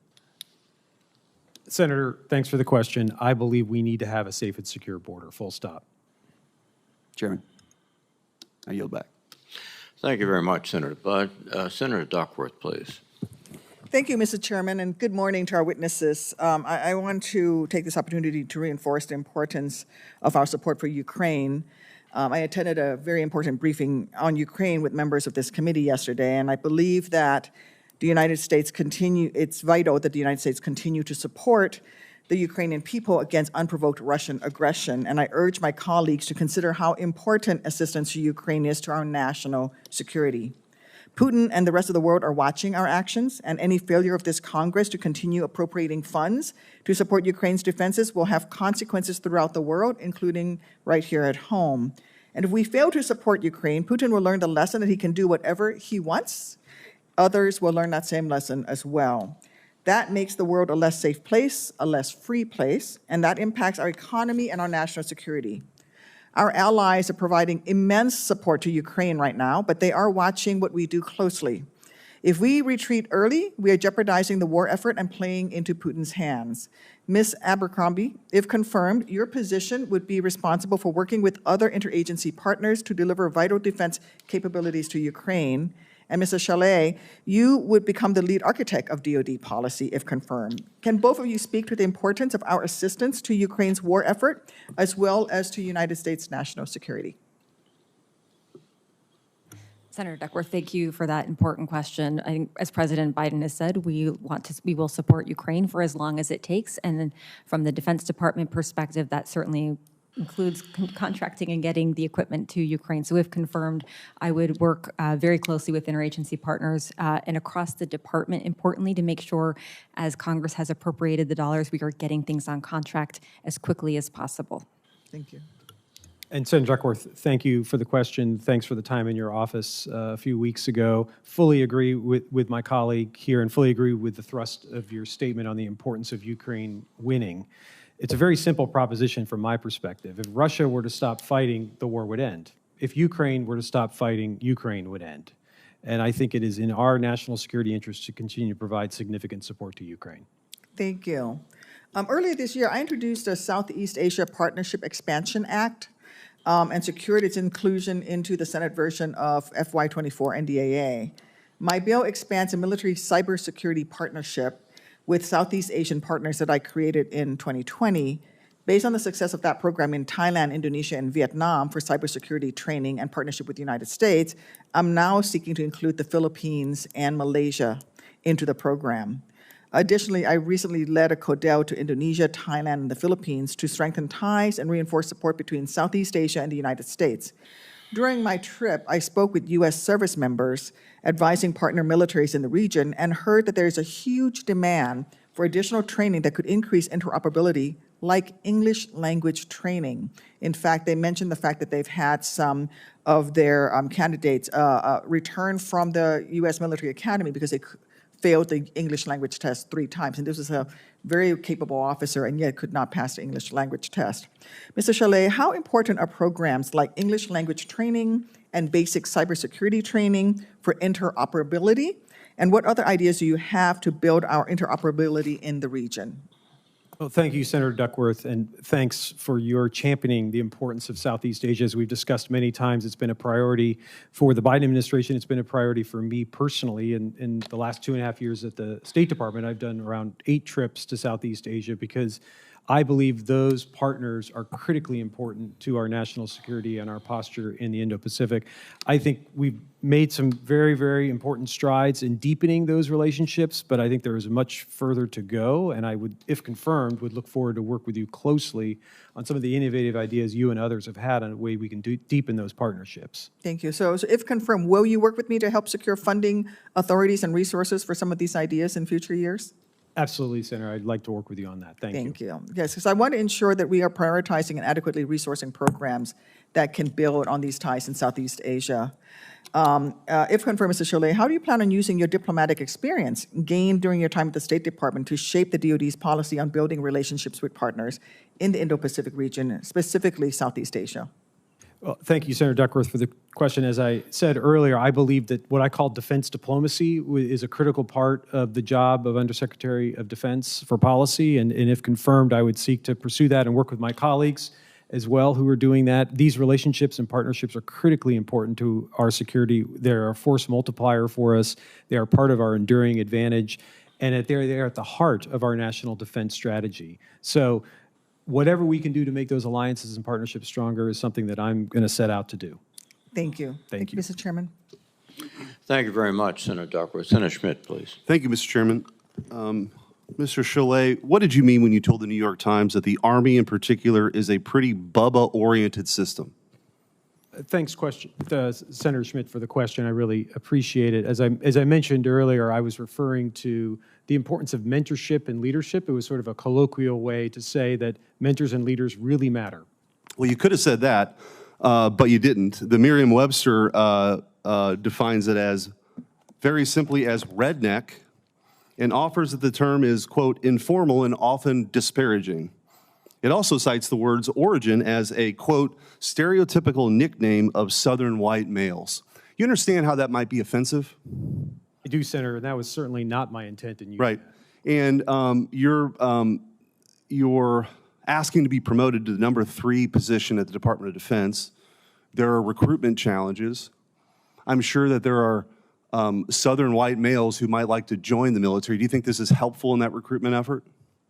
Senator, I think the most important thing we can do to have good recruitment is ensuring that we have good, strong leadership, which was the point I was trying to make. Right. Do you think, lobbing a slur their way is helpful with that? As I said, Senator, that was certainly not my intent. Okay. In your book, The Middle Way, you said that, you noted that systemic racism has been a problem in this mostly white and male establishment for a long time, referring to the foreign policy establishment.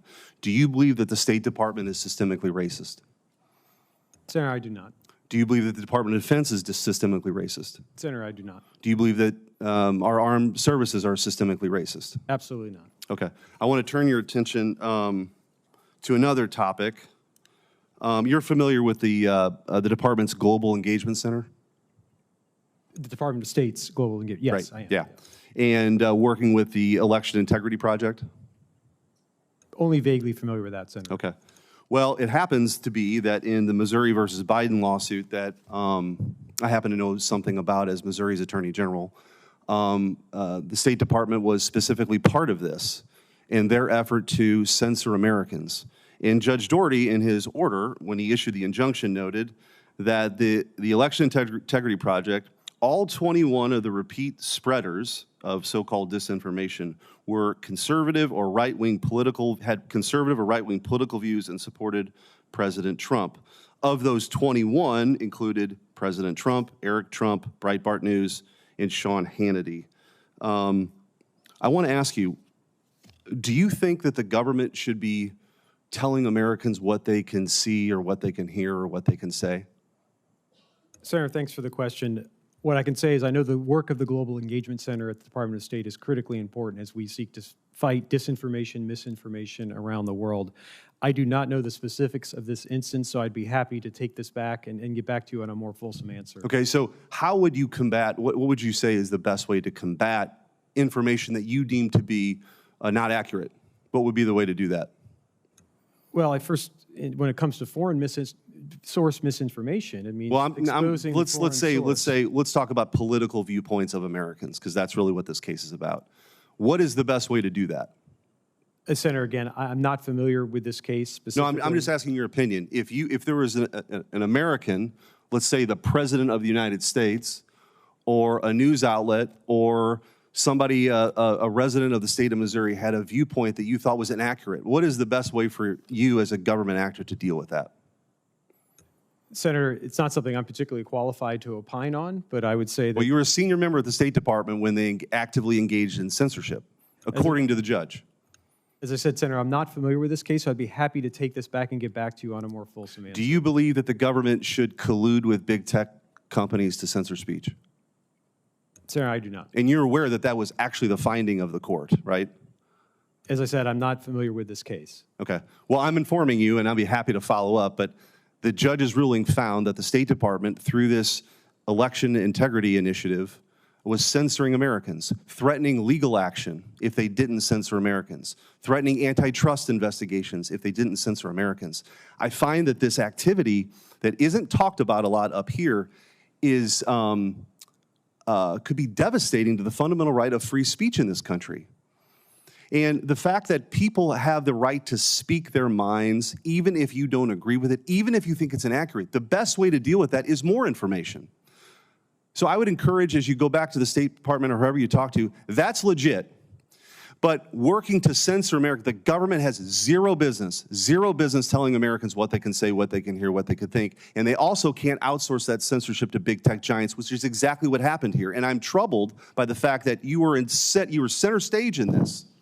Your comments that we talked about aside, the State Department was actively working with big tech giants to shut down American speech. And so, you know, your testimony here doesn't give me any greater comfort as you're seeking a promotion. With that, Mr. Chairman, I yield back. Thank you, Senator Schmidt. Senator Sullivan, please. Thank you, Mr. Chairman, and to our nominees, thank you, and thank your families for service. Kids are doing well there, Mr. Schlott, so it's a long hearing. I appreciated our meeting the other day. Let me ask you directly the question that I asked. What's the #1 goal for the Department of Defense? Senator, thank you very much, and I very much appreciate the meeting the other day and the conversation we had on a whole range of issues. The #1 goal of the Department of Defense is to make sure that we have a force that is lethal, that is precise, and that establishes robust deterrence. And we want our adversaries and to win wars if our troops are called to win wars. Right? Absolutely, Senator. So here's a big issue, and you just saw the frustration from Senator Schmidt, and I'm going to talk about it.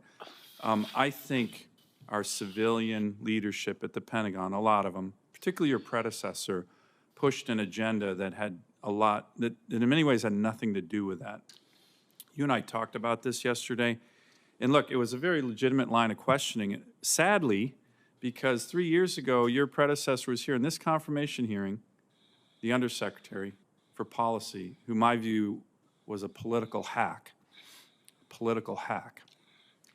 And one of his opening statements said his goal was to, quote, stamp out systemic racism within the ranks of the military. I said, wow, that's a pretty damning question to the ranks of the military. You ever served in the military, Mr. Secretary, Mr. Professor? No, Senator. Do you have any data backing that up, that we have systemic racism within the ranks of the military? No, Senator. So let's just be, I want to get this directly. Do you think that the U.S. military, one of the most admirable civil rights organizations in U.S. history, has systemic racism within the ranks, and do we need to stamp that out as your predecessor said in his confirmation hearing? Do you agree with him? Senator, as we discussed yesterday in your office, I don't believe that. Okay, that was an insult to our troops, and the guy went on to be the #3 guy in the Pentagon. Do you want to apologize, perhaps, for that, even though you didn't say it? Do you understand why that's just insulting to the men and women who serve in the military? You understand? You understand why Senator Schmidt gets upset about this? I get upset about it. I was really mad at the previous undersecretary. Senator, I fully understand. You think, would you want to apologize on his behalf? Senator, it wasn't my statement to make. I can just Okay, tell you it my wasn't. views. Okay. Well, look, it's good that if you're confirmed that we have an undersecretary actually respects the troops, doesn't disparage them, without any data. Call was supposed to come back to me with his data. He never did, never had it. Let me ask another agenda that's being pushed. Do you believe the Secretary of the Navy got his climate change action plan to this committee 18 months ago, got his warfighting shipbuilding plan the night of his posture hearing 2 months ago? What's more important, warfighting and shipbuilding for the U.S. Navy or their climate action plan? Senator, I would say... Just answer it directly. It's an easy question. You should just give me the right answer. I would say they're both important, but what's the most important is getting you responses in a timely fashion. Well, which no, I I'm commit to talking doing. about building ships and warfighting or some, nebulous climate plan for the U.S. Navy. What's more important for the U.S. Navy? Come on, this is not a hard question. Just we need to have. I know your minders are watching and everything, but this is what we need you to do: is be strong. When you get the woke part of the military trying to shove all this stuff down the throats of the Pentagon, it's warfighting and shipbuilding for the Secretary of the Navy, isn't it? Isn't that more of a priority than climate change? Warfighting is absolutely critical, and having a capable Navy is absolutely critical. If confirmed, I will do whatever I can to And more important than climate change? I think climate change is absolutely critical as well. The National Defense Strategy. They're equally important? Come on. They are this both. is not hard, right? And this is why I worry about Biden administration officials who are civilian nominees coming in. This is an easy question. Of course it's warfighting and shipbuilding. Just answer it. Senator, again, as I said to you in your office, I think we need to be getting you these responses in a timely fashion. That's the bottom line for me, whether it's about climate change or the Navy or the Air Force or anything else. So this exchange is very disappointing because part of the biggest concern that so many of us have is the civilians at the Pentagon are shoving down a system of values that don't relate to war fighting, don't relate to lethality. Let me give you another question. This president has put forward a budget 3 years in a row that shrinks the Army, shrinks the Navy, shrinks the Marine Corps, shrinks the budget each year. The president's put forward inflation-adjusted cuts. And next year, the Biden budget will take us below 3% of GDP for military spending. I looked it up. That'll only be the fourth time in 70 years. And yet everybody comes before this committee and says it's the most dangerous period since World War II. And the president continually puts forward budgets to cut defense spending. We'll be below 3% next year. I think the fifth time in 70 years. What's your sense on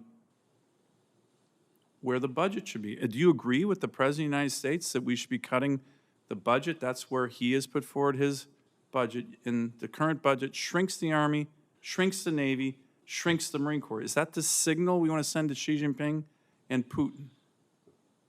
Senator, I believe we need to have a robust defense budget. If confirmed, I'm going to work to see the Defense Department get as much resources as it can. I, of course, support the administration's budget submission to you, but if confirmed, would look forward to working with Congress to see whatever we can do to get the warfighter what they need. Mr. Chairman, I have a couple additional questions, if I may, if there's no one else here. Second round. This is a really important position, and I would ask Senator to just direct your questions and do so as succinctly as possible. Thank you, Mr. Chairman. Yesterday, I brought to the Senate floor my bill to pay our military. If there's a government shutdown, this bill would say, hey, even if there's a government shutdown, we're going to pay the men and women of the U.S. military because they're not going to get a day off even if there's a government shutdown. Do you support that bill?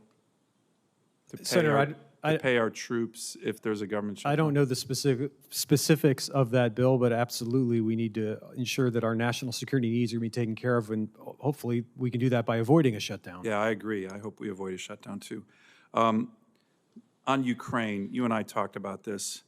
I've been a supporter of Ukraine. You said if aid was cut off, it would be devastating. I've been supporting Ukraine aid.